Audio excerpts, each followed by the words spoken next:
Hello dear watchers, I am here एक और new के ड्रामा के साथ जो कि हाल ही में 2026 में रिलीज़ हुआ। एंड ट्रस्ट मी गाइस, इस एक ड्रामे में आपको एक्शन, थ्रिलर, सस्पेंस ही सब कुछ देखने को मिलेगा। तो चलें फिर स्टार्ट करते हैं। स्टोरी के स्टार्ट में हम एक आदमी को देखते हैं जो कि बहुत ही ज्यादा थका हुआ लग रहा था। वो एक बस से उतरता है और हमें पता चलता है कि वो अभी भी अपने काम से लौटा है। आज वापसी के रास्ते में उसे एक गाड़ी नजर आती है जिसमें एक मोटा गैंगस्टर बैठा हुआ था।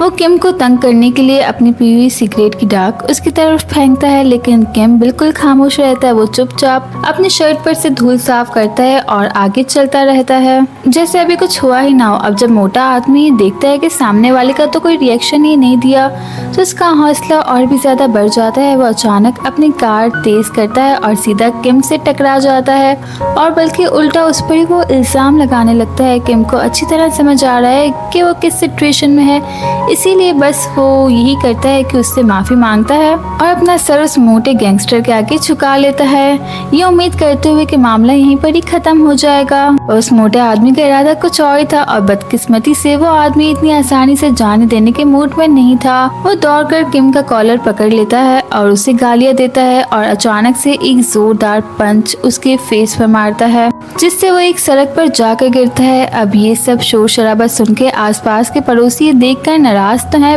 पर वो बस खड़े होकर देख सकते हैं। पर किम का अभी भी कोई रिएक्शन नहीं था, वो बस खामोशी से उठता है। शुरू से आखिर तक उसने एक बार भी पलट के उस आदमी पर वार नहीं किया। ऐसा इसलिए नहीं कि वो कमज़ोर है और ना ही इसलिए कि वो उससे डरता है, बल्कि असली वजह ये है कि उसे पता है उसकी हर हरकत पर नज़र रखी जा रही है। अगर वो अपनी असली काबिलियत का थोड़ा सा भी हिस्सा दिखा देगा तो वो पुरसुकून जिंदगी पल भर में ख़त्म हो जाएगी जो वो अपनी बेटी के साथ जीना चाहता है। अब उसे ऐसा दिखाने के लिए कि वो बस एक नॉर्मल आदमी है और अपनी बेटी को ऐसा फील करवाने के लिए कि कभी भी उसे अपनी मॉम की कमी महसूस ना हो, वो खुद ही घर के सारे काम करता है।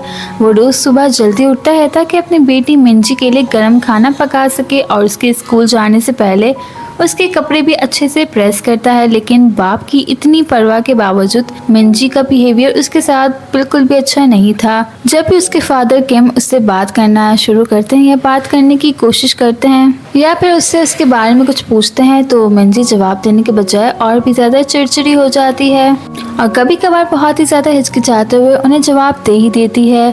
लेकिन किम का दिल तब बैठ जाता है जब वो अचानक स्कूल के इमरजेंसी कॉन्टैक्ट रजिस्ट्रेशन फॉर्म भरने बैठता है। पर्सनल सेक्शंस को देखकर वो हैरान रह जाता है क्योंकि वहाँ ना तो कोई माँ है ना कोई बहन भाई और उसके अलावा सिर्फ एक ही बैकअप कॉन्टैक्ट है, उसका एक करीबी दोस्त जिसका नाम हियून है। ये देखकर साफ पता चलता है कि ये छोटी सी फैमिली कितनी ज़्यादा अकेली है। स्कूल जाने के लिए जब मिंजी घर से निकलती है तो अचानक बस स्टॉप पर उसे पड़ोसी चचा मिल जाते हैं। उसे छोटी बच्ची को देखकर चचा जल्दी से उसके पास आते हैं और उसे याद दिलाते हैं कि नेक्स्ट टाइम वो अपने कपड़े उनकी ड्राई क्लीनिंग शॉप पर ही ले आए। वो गारंटी देते हैं कि काम अच्छा और सस्ते में हो जाएगा। वो चचा उसे वो किस्सा सुनाने ही वाले होते हैं कि कैसे पिछली रात गुड्डू ने उसके फादर को परेशान किया था और उसने अपनी आंखों से सब देखा था। पर फिर वो रुक जाते हैं, उन्हें डर लगता है कि कहीं वो लड़की उदास ना हो जाए और अपना बेचारे फादर की फिक्र ना करने लगे। मिंजी थके हुए चेहरे के साथ उस बस में चढ़ती है जो कि फुली भरी हुई थी। अब बस अचानक से ब्रेक मारती है जिसकी वजह से मिंजी बस गिरने ही वाली थी। तभी एक मजबूत हाथ उसे पकड़ लेता है। मिंजी ऊपर देखती है तो पता चलता है कि उसकी मदद करने वाला लड़का नाम होन है जिसके सपने स्कूल की बहुत सारी लड़कियां देखती हैं। इस इत्तेफाक से हुए टच ने मिंजी के दिल में हलचल पैदा कर दी थी। उधर तो अब हम उस बैंक की तरफ चलते हैं जहाँ पर किंग काम करता है। वो हमेशा से एक बहुत ही ज़्यादा ईमानदार एम्प्लॉय रहा, यहाँ तक कि वो बहुत ही ज़्यादा सख्त है। उसे एक खर्चे के बारे में पता चलता है जिसका पता करने के लिए वो फौरन ही डायरेक्टर कांग के पास जाता है ताकि उससे पूछ सके। अब वो तो बस उससे पूछने ही गया था लेकिन उन्हें पता नहीं क्या लगा, वो अचानक ही उसे डांटने लगते हैं और एक्चुअली बात उनकी ईगो पर लग गई थी। वो फौरन किम को डांटते हुए कहते हैं कि होशियार बनने की कोई ज़रूरत नहीं है और वो ये सब कंपनी के जितने भी खर्चों का रिकॉर्ड है उसमें ऐड कर ले। अब ये सब सुन के किम को बहुत ही ज़्यादा गुस्सा आता है लेकिन वो अपना गुस्सा पी जाता है। वो उन्हें बस हाँ कह के अपनी सीट पर वापस चला जाता है। वहाँ बैठ के वो कल रात वाली मारपीट के बारे में सोचने लगता है और फिर अपनी बेटी के लिए कुछ सेफ्टी इक्विपमेंट ढूंढने लगता है। उसकी कुलीग सांघाई सब देख लेती है और उसके इसके बारे में पूछती है, और जब उसे पता चलता है कि किम अपने बच्चे को लेकर फिक्रमंद है और मिंजी की बर्थडे भी करीब है, तो वो खुद उसकी मदद करने का फैसला करती है ताकि वो एक अच्छा सा गिफ्ट खरीद सकें। इसी दौरान क्लास में मिंजी को अब भी कुछ अमीर और पावरफुल उसकी जो फ्रेंड्स का ग्रुप था ना, उसे नीची नज़र से देखते हैं। वो उसका मजाक भी उड़ाते हैं कि उसकी बॉडी से हमेशा एक ओल्ड मैन की तरह स्मेल आ रही होती है। अब पहले तो वो बस उसे मजाक मजाक में छेड़ती थी, लेकिन अब ये सबके सामने होने लगा। वो लोग उसे बुली करने लगी। जब मिंजी कमज़ोर पड़ के उन्हें रोकने की कोशिश करती है तो उनकी लीडर हाईजी अपनी नाक बंद कर लेती है और अपने फ्रेंड्स को वहाँ से ले जाती है, ये कहते हुए कि छोड़ो ना, हमें क्या, एक बिन माँ के बच्चे को छेड़ना बंद करो। मिंजी को बहुत बुरा लगता है, लेकिन वो फिर भी सब बर्दाश्त करने की कोशिश करती है। अब अपने काम से फ्री होने के बाद दोपहर में सांगे किम को एक मॉल लेकर जाती है, जहाँ पे उसे लाइन में लग एक मशहूर क्रीम केक लेना था। वो कहती है कि उसने केक की पिक्चर किम के फ़ोन पर भेज दी, लेकिन फिर अचानक उसे जाना पड़ता है क्योंकि उसे याद आता है कि किम तो पुराने ज़माने का फ़ोन इस्तेमाल करता है, तो फिर वो पिक्चर कैसे देख सकेगा। अब जब ऑर्डर देने की उसकी बारी आती है तो किम तो लगभग मनाही करने वाला होता है, पर वहाँ पर सही वक्त पर सांगे पहुँच जाती है। अब केक लेने के बाद किम उससे वो ब्रांडेड शर्ट वापस करने के लिए कहता है, जिसके लिए उसने अभी अपना कार्ड यूज़ किया था। बहुत से लोगों के लिए ये सिर्फ एक आम शर्ट हो सकती है, लेकिन किम के लिए ये बहुत ज़्यादा थी क्योंकि उसकी सैलरी ही इतनी ज़्यादा कम थी। अब इतनी कम सैलरी पर गुजारा करता था तो उसे तो ये शर्ट की रकम बहुत ज़्यादा ही लगेगी ना। लेकिन सांगे के समझाने पर वो अपने बेटी के लिए वो शर्ट खरीद लेता है जिसमें उसने अपनी मोहब्बत छुपाई रखी थी। घर पहुंचकर जब वो गिफ्ट बॉक्स खोलता है तो उसके माइंड में बस यही था कि उसकी बेटी ये शर्ट देख के कितना ज़्यादा खुश हो जाएगी। अब कमरे में एंटर होते ही वो उस शर्ट को कबर्ड में छुपा देता है ताकि बर्थडे के दिन उसे सरप्राइज दे सके। शाम को अब वो रोज की तरह अपनी बेटी से बात करने की ट्राई करता है, पर वो लड़की गुस्से में कहती है कि क्या आपसे आप अपने कपड़े अलग से धो सकते हैं, मेरे कपड़ों से बहुत स्मेल आती है।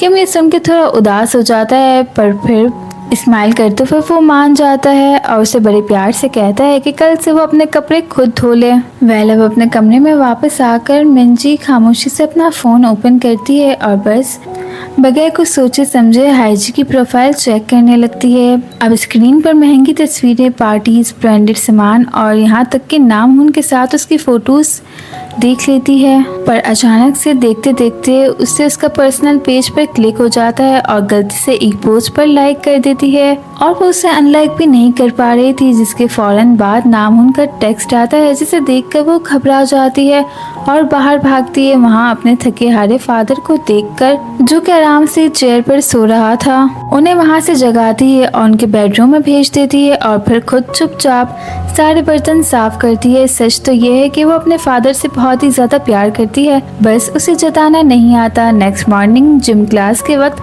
मिंजी को पता चलता है कि उसकी यूनिफॉर्म गायब है।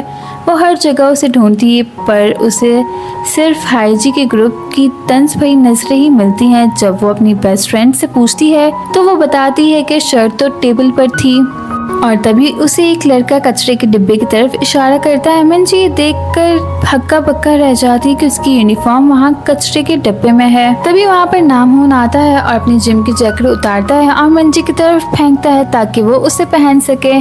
अब नामहून ने तो बस उसकी मदद करने के लिए और उस पर तरस खा के काम किया था, लेकिन ये काम मिंजी के लिए बहुत बड़ी मुसीबत बन जाता है क्योंकि दूर खड़ी हाईजी ने ये सब कुछ देख लिया था और अब वो मिंजी को अपने रास्ते का कांटा समझने लगी, जिसे हटाना ज़रूरी था। उसी शाम किम की अपने दो पुराने दोस्तों के साथ एक मुलाकात होती है उन तीनों की। वो लोग काफ़ी टाइम बाद मिले थे, तकरीबन 1 साल बाद। उन तीनों ने ये डिसाइड किया था कि उनकी ज़िंदगी चाहे कितनी भी क्यों ना बदल जाए, वो साल में एक बार ज़रूर मिलेंगे। बाहर से देखने पर वो बस तीन लोग थे जिनकी उम्र काफ़ी ज़्यादा थी और किसी भी आम इंसान को देखने में चाचा लगे, जो कि साथ बैठ के खाना खा रहे हैं और बातें कर रहे हैं, मगर हकीकत में उन सब का पास्ट है जो बिल्कुल भी सीधा साधा तो बिल्कुल भी नहीं है। अब उन तीनों में से उनका जो मोटा वाला दोस्त है जिसका नाम जिन, वो साफ दिखता है कि वो अपनी बेटी से कितना मोहब्बत करता है, यहाँ तक कि उसने अपनी शर्ट पर भी अपनी बेटी की फोटो प्रिंट करवाई हुई है। अभी वो तीनों मजे कर ही रहे थे कि तभी वहाँ पर उस गैंगस्टर का ग्रुप पहुँच जाता है जिसने एक दिन पहले किम को परेशान किया था। सिर्फ इस बात पर कि उन्हें रेस्टोरेंट में स्मोकिंग ना करने के लिए कहा गया था। वो पागल हो जाते हैं और वहाँ पर तोड़फोड़ करने लगते हैं। जिन चायल अपने दोस्त की बात मानकर शांत रहने की कोशिश करता है, पर वो गुंडे मुसलसल उनकी बेइज्जती कर रहे थे। उस पर पानी फेंकते हैं, उसे पुशअप्स करने पर मजबूर करते हैं और यहाँ तक कि उसकी बेटी का मजाक उड़ाते हुए कहते हैं कि वो फ्यूचर में उसका ख्याल रखेंगे। अब उसके ये अल्फाज जिन चायल की कमजोरी थे और वो अभी तक जितना भी सब्र करके बैठा था वो सब हवा हो जाता है। वो चचा अपने आपा खो देता है और फौरन ही अपने स्लाफ्टर मोड में आके उस पूरे गैंगस्टर के ग्रुप को सेकंड्स में धूल चटा देते हैं। हालांकि इसी बीच उनके सर पर जोर से एक फायर एक्सटिंग्विशर भी मारा जाता है, पर वो बिल्कुल बेखौफ रहते हैं। हांसू आगे बढ़ के उसे रोकने की कोशिश करता है, पर उसे पुरसुकून रहने को कहता है। वो जल्दी से पुलिस को याद दिलाता है जो वहाँ पहुँच चुकी होती है और जिन चायल को रोकने के लिए स्टन गन का इस्तेमाल करती है। वेलम नेक्स्ट मॉर्निंग किम जब अपने घर में मसरूफियत के साथ कपड़ों को तय कर रहा था, तभी अचानक उसकी नज़र एक ऐसी जिम जैकेट पर पड़ती है जो कि उसके घर में उसने पहली बार देखी थी और समझ जाता कि हम में से किसी की नहीं है। उस पर नामून का नाम बड़े और वाज़े अल्फाज में लिखा हुआ था। किम के दिमाग में एक पल के लिए पाप वाली फिक्र जो होती है ना, वो जाग उठती है और सोचता है कि कहीं उसकी मासूम सी बेटी का कोई बॉयफ्रेंड तो नहीं बन गया। अब ठीक उसी वक्त मिंजी वहाँ आ जाती है और अपने फादर के हाथ से उस टी शर्ट को लेकर पूरी तरह शर्माना शुरू कर देती है। वो बिना कुछ सोचे समझे फौरन से वो जैकेट किम के हाथ से छीन लेती है। जब वो स्कूल के लिए निकल रही होती है तो वो वही जैकेट अपने साथ ले जाती है ताकि वो उसे सही सलामत वापस कर सके। अब स्कूल पहुंचकर नामून उसे थोड़ा छेड़ते हुए वो जैकेट ले लेता है और कहता है कि मुझे पता है उस दिन रात को तुमने मेरी फोटो गलती से नहीं बल्कि जानबूझ के लाइक की थी ना। अब मिंजिस की बात सुन के थोड़ा घबरा जाती है और उसे साफ मना भी नहीं कर पाती है, पर बदकिस्मती से उन दोनों की प्यारी सी नोकझोंक दूर खड़ी हाईजी देख लेती है और उसकी आंखों में जलन की आंख फरक उठती है जो कि हमें साफ नजर आ रहा था। जलन और गुस्से में पागल होके वो फौरन अपने गुंडा भाइयों को साथ मिलाती है और मिंजी का रास्ता रोक लेती है। वो लोग जबरदस्ती मिंजी को स्कूल के पीछे बने एक पुराने सुनसान गोदाम में खींचकर ले जाते हैं। वहाँ हाईजी अपने बॉयफ्रेंड को फंसाने की जरूरत पर मिंजी को मुसलसल थप्पड़ मारती है, उसे बुरी तरह पीटती है और जलील करती है। मिंजी बार बार चीख कर बताने की कोशिश करती है कि जैकेट नामून ने खुद ही उसे दी थी, पर हाईजी किसी की सुनने के मूड में बिल्कुल नहीं थी। वो मिंजी के बिल्कुल करीब आकर उसे तंज भरे लहजे में कहती है कि तुम्हारी बॉडी से तो बहुत ही ज़्यादा स्मेल आती है। वो यहीं पर नहीं रुकती, वो अपने सबसे जहरीला वार करती है और कहती है कि बिन माँ की बच्ची को की एक स्मेल होती है। ये अल्फाज सुनते ही मिंजी के दिल में छुपा हुआ सबसे बड़ा दर्द जाग जाता है और उसकी बरसों की दबी हुई नफरत फट पड़ती है। वो अचानक ही पूरी ताकत से हाईजी के पेट पर एक जोरदार लात मारती है और वहां से भागने की कोशिश करती है। उसका गुस्सा इतना ज़्यादा था कि वो बिना डरे उन सबसे लड़ने लगती है। पर ठीक उसी वक्त बैंक में काम करते हुए किम का फ़ोन अचानक बज उठता है। फ़ोन पर प्रिंसिपल की घबराई हुई आवाज़ गूंजती है जो उसे फौरन स्कूल आने का कहते हैं क्योंकि मिंजी ने चेयरमैन डू की बेटी को मारा था। चेयरमैन डू कोई आम आदमी नहीं बल्कि वो कंस्ट्रक्शन की आड़ में अपने काले धंधे चलाने वाला एक निहायत ही खौफनाक और बदनाम माफिया डॉन था। किम ये सुनते ही अपना काम छोड़कर पागलों की तरह स्कूल की तरफ भागता है। जब वो मीटिंग रूम में इंटर होता है तो उसी सामने ही हाईजी और उसके अमीर माँ बाप खड़े हुए होते हैं। हाईजी की माँ मुसलसल प्रेशर डाल रही होती है और डिमांड कर रही होती है कि स्कूल इस तशद्दुद के खिलाफ कोई सख्त एक्शन ले। वो पूरा वाकया जो ऐसे पेश करती है जैसे मिंजी कोई मुजरिम है, जबकि हाईजी वहाँ मासूम बनने का ढोंग करती है जैसे उसी का शिकार हुआ हो। मिंजी लगातार ये समझाने की कोशिश करती है कि पहले हमला हाईजी ने किया था, पर किम अपनी बेटी को बड़े ही नरम लहजों में रोक देता है और उसे मजीद बोलने से मना कर देता है। मिंजी को लगता है कि उसके फादर को उस पर बिल्कुल भी ट्रस्ट नहीं है। पूरे कमरे में मौजूद लोगों की नजरों के सामने किम अचानक अपने घुटनों पर बैठ जाता है। वो अपना सर झुकाकर सारा इल्जाम अपने ऊपर ले लेता है और कहता है कि उसने अपने बच्चे को अकेली परवरिश की, इसलिए वो एक अच्छे बाप होने का फर्ज अदा नहीं कर सका। वो हाईजी के पेरेंट्स से कहता है कि प्लीज़ मेरी बेटी को एक मौका दे दें, इन सब की जिम्मेदारी मैं लेता हूँ, क्या आइंदा ऐसा कुछ नहीं होगा और मैं अपनी बेटी को दूसरे स्कूल में ट्रांसफ़र कर दूंगा।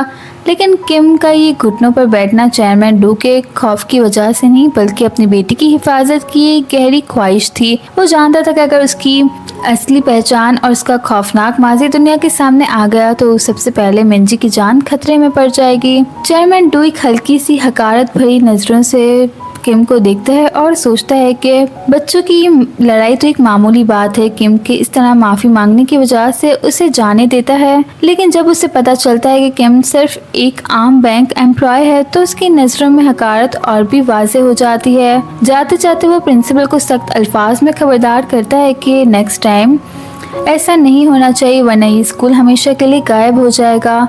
घर वापसी के रास्ते में मिंजी एक लफ्ज़ भी नहीं बोलती। जब किम उसे याद दिलाता है कि कल उसकी बर्थडे है तो मिंजी के अंदर बरसों से बंद गुस्सा और मायूसी अचानक फट पड़ता है। वो रोती हुई चीखती है, अपने फादर पर इल्ज़ाम लगाती है कि उसने उस पर यकीन नहीं किया।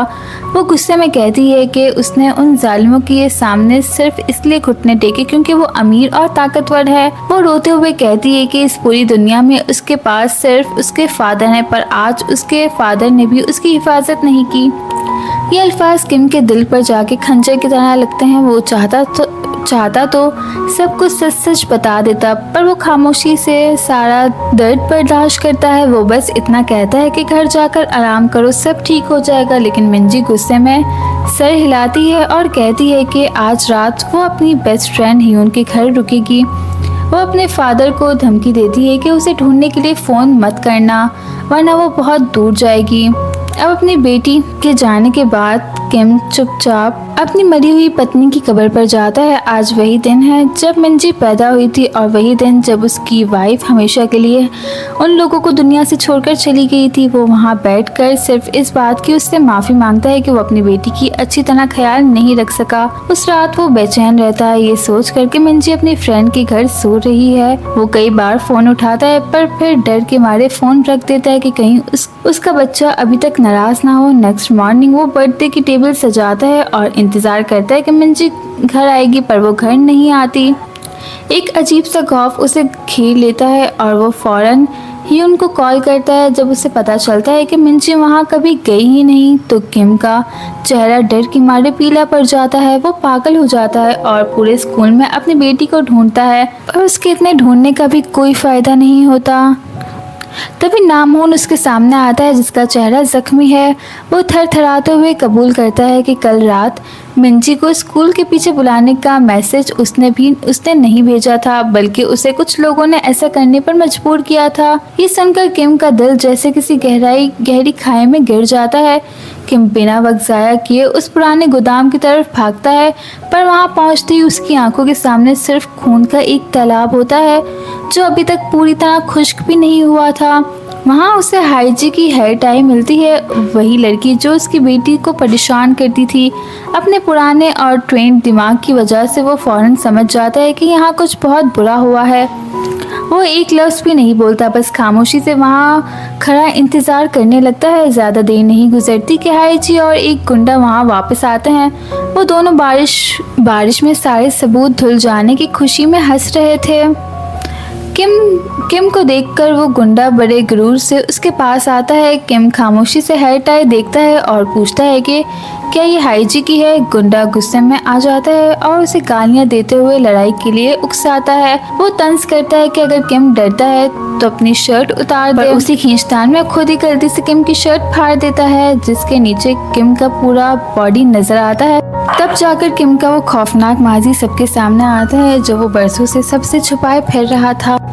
बरसों पहले उसने अकेले खड़े होकर अपने कमांडर के सर पर बंदूक तान दी थी, बावजूद इसके कि वहाँ पर दर्जनों लोग उसकी जान लेने के लिए तैयार खड़े थे। वो सिर्फ अपना डिस्चार्ज ऑर्डर पर साइन करवाना चाहता था। तब किसी ने कहा था कि किम को छोड़ना सबसे बड़ी गलती होगी, क्योंकि अगर नॉर्थ कोरिया को पता चला कि वो जिंदा है तो सिर्फ उसका होना ही दोनों मुल्कों के बीच सुकून को तबाह कर सकता है। वो एक ऐसा शख्स था जिसे चाइना और रशिया तक ढूंढ रहे थे, क्योंकि उसने नॉर्थ कोरिया लीडर की कत्ल के मिशन में हिस्सा लिया था। किम अब उस पुराने मॉन्स्टर में बदल चुका था। वो सिर्फ 3 पंचेस में ही उस गुंडे का बुरा हाल कर देता है और बस उसकी गर्दन पकड़ के उससे एक सवाल करता है कि मेरी बेटी कहाँ है।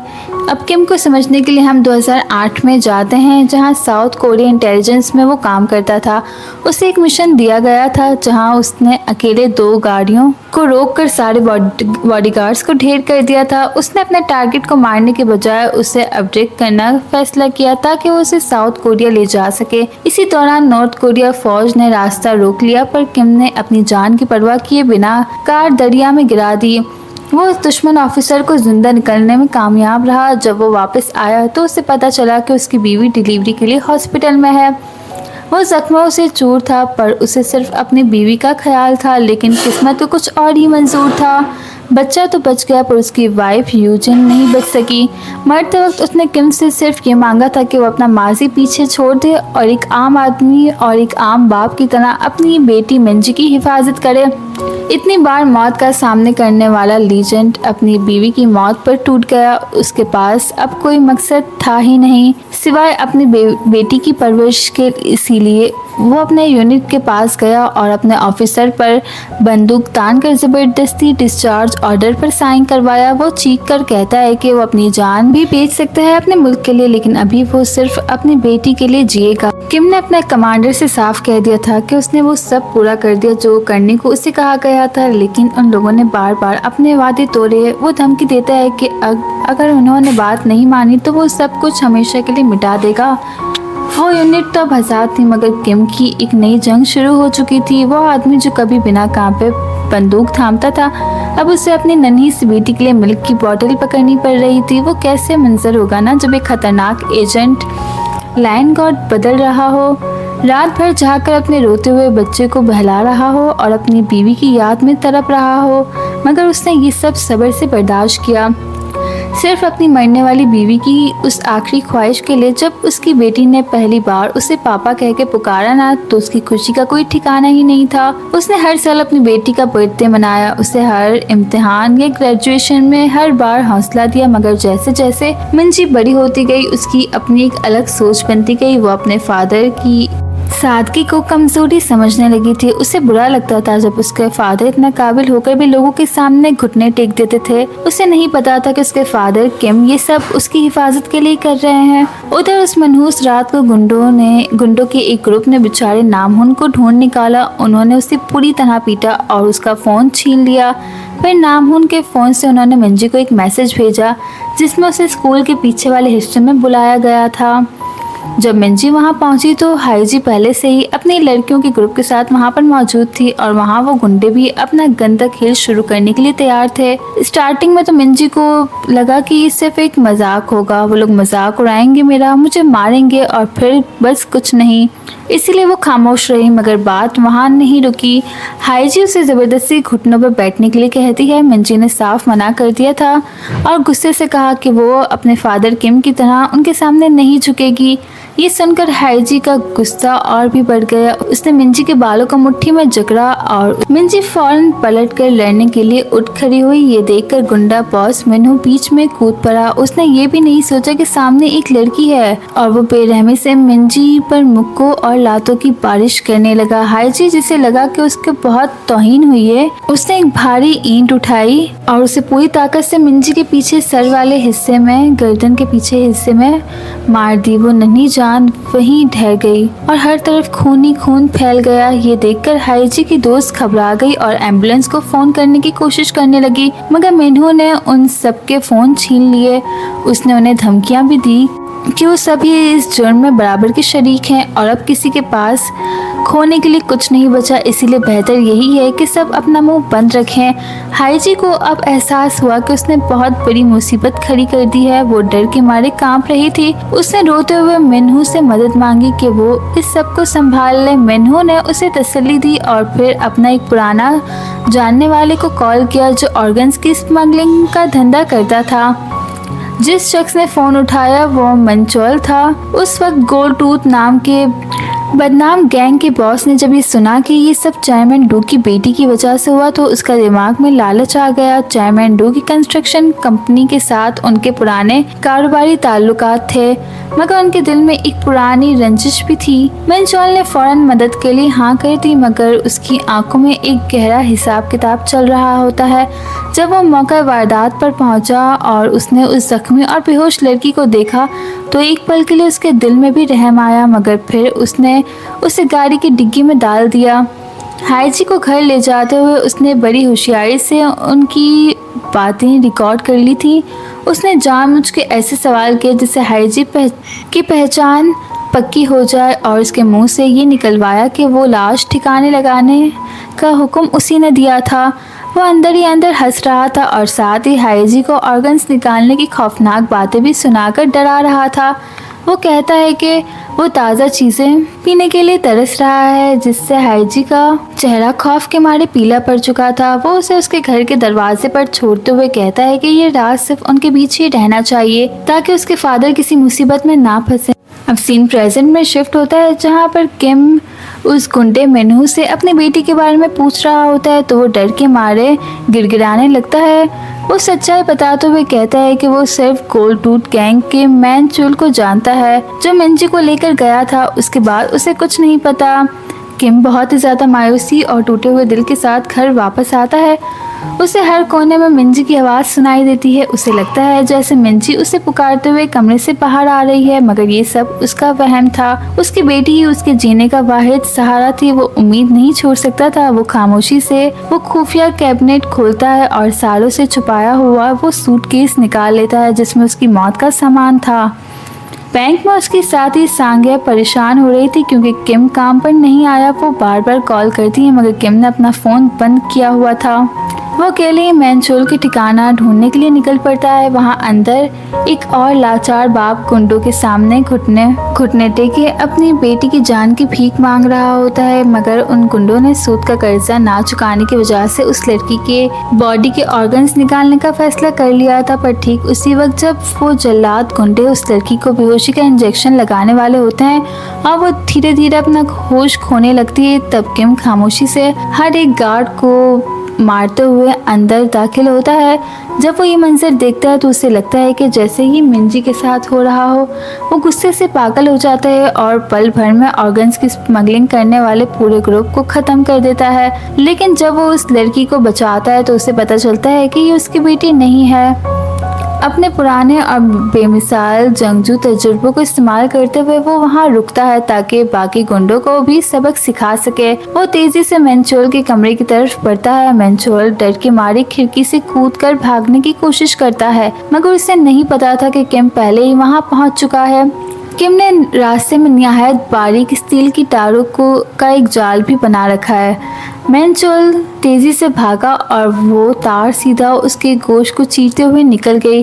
वो दर्द से चीख उठता है और फिर किम का एक भारी मुक्का सीधा उसके चेहरे पर लगता है जो उसे वहीं पर ढेर कर देता है। इसी दौरान बार में उन 3 दोस्तों की पुरानी वीडियो इंटरनेट पर आग की तरह फैल जाती है और सर्च रैंकिंग्स में सबसे ऊपर पहुंच जाती है। जिन चाय का उस गुंडा गैंग को अकेले पीटने वाला वीडियो वायरल होते ही नॉर्थ कोरिया की इंटेलिजेंस एजेंसी की नज़र किम के चेहरे पर पड़ जाती है। वो फौरन उसे पहचान लेते हैं क्योंकि वो उनके लिए बरसों से एक मतलूब शख्स था जिसे वो ढूंढ रहे थे। बरसों पहले किम साउथ कोरिया का एक अजीम स्पाई था, बहुत अच्छा, जिसने दुश्मन के इलाके में घुसकर उन्हें भारी नुकसान पहुंचाया था और फिर अचानक गायब हो गया था।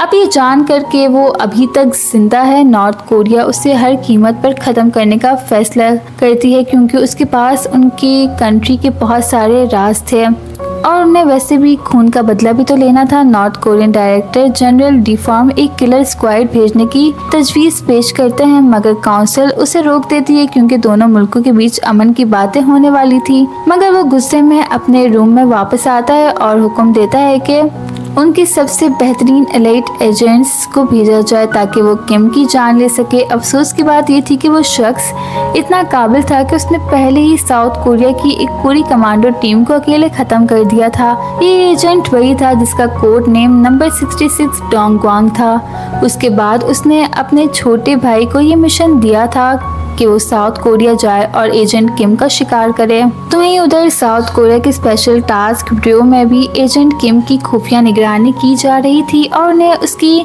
गैर मामूली हरकतों का पता चल चुका था। डायरेक्टर कांग को यकीन ही नहीं आ रहा था कि एक पुराने झगड़े की वजह से किम इतनी आसानी से नॉर्थ कोरिया की नजरों में आ जाएगा। नॉर्थ कोरिया ने किम को उनके हवाले करने की दरख्वास्त भेजी कि दुश्मन के स्पाइस को अपनी कंट्री पर खुला छोड़ना सांपों को मुर्गियों के डब्बे में छोड़ने के बराबर है। मजीद ये कि अगर किम उनके हाथ लग गया तो उसके पास मौजूद राज जो थे वो हमारी कंट्री के लिए बड़ा खतरा साबित हो सकते हैं। इसीलिए वो हुक्म देते हैं कि नॉर्थ कोरिया के स्पाइस के ढूंढने से पहले किम को ढूंढकर वापस लाया जाए। उस वक्त किम अभी भी मिंचोल पर तशद्दुद कर रहा होता है, मगर वो लड़का अब भी जिद पर अड़ा था। वो जोर जोर से हंस रहा था क्योंकि उसे यकीन था कि वो अभी उसकी उम्र नहीं है, वो भी माइनर है और इस वजह से उस पर कोई भी केस नहीं बन सकता। अब एक बाप जिसकी बेटी गुमशुदा हो, जिसकी जान खतरे में हो, उसके पास खोने के लिए और कुछ ना हो, ना तो वो अपनी बेटी का पता लगा सके और ना ही उसके हाथ में कुछ हो, तो वो और क्या करेगा। वो अपने सूटकेस से गन निकालता है। वो उससे कहता है कि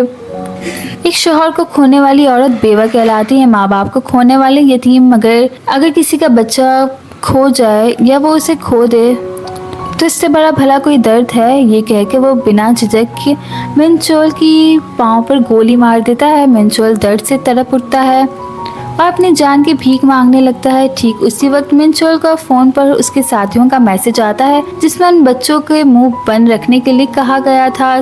किम वो मैसेज पढ़कर फौरन वापस कॉल करता है, मगर उनका बॉस गोल्डटूथ खतरे को भांप जाता है और अपने लोगों को हुक्म देता है कि फ़ोन मत उठाओ, सारी चैट डिलीट कर दो और फ़ोन फेंक दो। किम उनसे राब्ता करने की कोशिश करता है लेकिन ऐसा कुछ भी वो नहीं कर पाता। उसे बस इतना नज़र आता है कि चैट रूम साफ होने से पहले वहाँ लिखा है कि लाश को ठिकाने लगा दिया गया है। वो बेबस होकर आंसू बहाने लगता है और मिंचोल से मिन्नतें करता है कि वो उन्हें वापस कॉल करे, मगर वो लड़का कहता है कि सारा सिस्टम बाहर के सर्वर से चलता है और वो कुछ नहीं कर पाता। किम गुस्से और गम में अपनी जान लेने का सोच रहा था कि तभी पुलिस वहाँ आ जाती है। उधर हाईजी अपने घर में खौफ के मारे पागल हो रही थी और इंटरनेट पर हर वक्त ये न्यूज़ ढूंढ रही थी कि क्या किसी लड़की की लाश मिली है। उसे किम का वो जख्मों भरा जो बॉडी थी वो याद आती है और वो मज़ीद डर जाती है। चायमन डू अपनी बेटी को कमरे में बंद देखकर उसे तसल्ली देने की कोशिश करता है, पर चायमन डू कहाँ जानते थे कि असली तूफान तो अब आने वाला है। तो वहीं हम गोल्डटूथ के गुंडों को देखते हैं जो कि इस सोच में गुम थे कि क्यों ना इस पूरे केस का फ़ायदा उठाकर चायमन डू को ब्लैकमेल किया जाए। उन्हें लगा कि शायद वो इस मौके का फ़ायदा उठाकर मोटी रकम उनसे वसूल कर सकते हैं, मगर उनका बॉस उन पर हंसने लगा। उसने बड़े ही खौफनाक लहजे में बताया कि चायमन डू कोई आम इंसान नहीं है, बल्कि वो एक ऐसा गोश्तखोर दरिंदा है जिसने अपनी मंजिल तक पहुंचने के लिए एक के बाद एक बड़ी कॉर्पोरेशंस और बड़े से बड़े आदमी को जिंदा निगल लिया। वो उन्हें याद दिलाता है कि उन्हें खुद अपनी आंखों से देखा है कि वो आदमी किस हद तक जा सकता है। इसीलिए अगर वो चायमन डू से टकराने का थोड़ा सा भी सोच रहे तो उनके पास एक ऐसा मंसूबा होना चाहिए जिसमें कोई गलती की गुंजाइश ही ना हो। उस बॉस की आंखों में उस वक्त ठंडा और कातिलाना हिसाब किताब साफ नज़र आ रहा था, जैसे वो चायमन डू से बदला लेना चाहते हो। कोई आम बदला नहीं, बहुत बड़ा बदला। दूसरी तरफ नॉर्थ कोरिया का नया और ख़तरनाक स्पाई नंबर 66 कामयाबी से समंदर पार करके साउथ कोरिया की सरजमीन पर खुफिया तौर पर दाखिल हो चुका था। इससे कुछ देर पहले डायरेक्टर जनरल डी ने निहायत संजीदगी से उसे मिशन और नंबर 66 का कोड सौंपा था और उसने एजेंट 66 को और मजीद गुस्सा दिलाने के लिए, उसके दिल में नफरत की आग बढ़ाने के लिए उससे कहा कि एजेंट किम वही गद्दार है जिसने उसके बड़े भाई की जान ली थी और उनके मुल्क के गुरूर को मिट्टी में मिलाया था। अब वो दुश्मन साउथ में जाकर ऐश कर रहा है और उस धोखेबाज को मिटा देना उनका वाहिद मकसद है। नंबर 66 ने दाखिल होते ही अपने सारे पुराने औजार और हथियार समंदर के किनारे दफन कर दिए ताकि वो किसी की नज़र में ना आए। उसने एक आम शहरी का रूप धार लिया और एक खुफिया मददगार की वजह से सिस्टम में जगह बनाने में कामयाब रहा।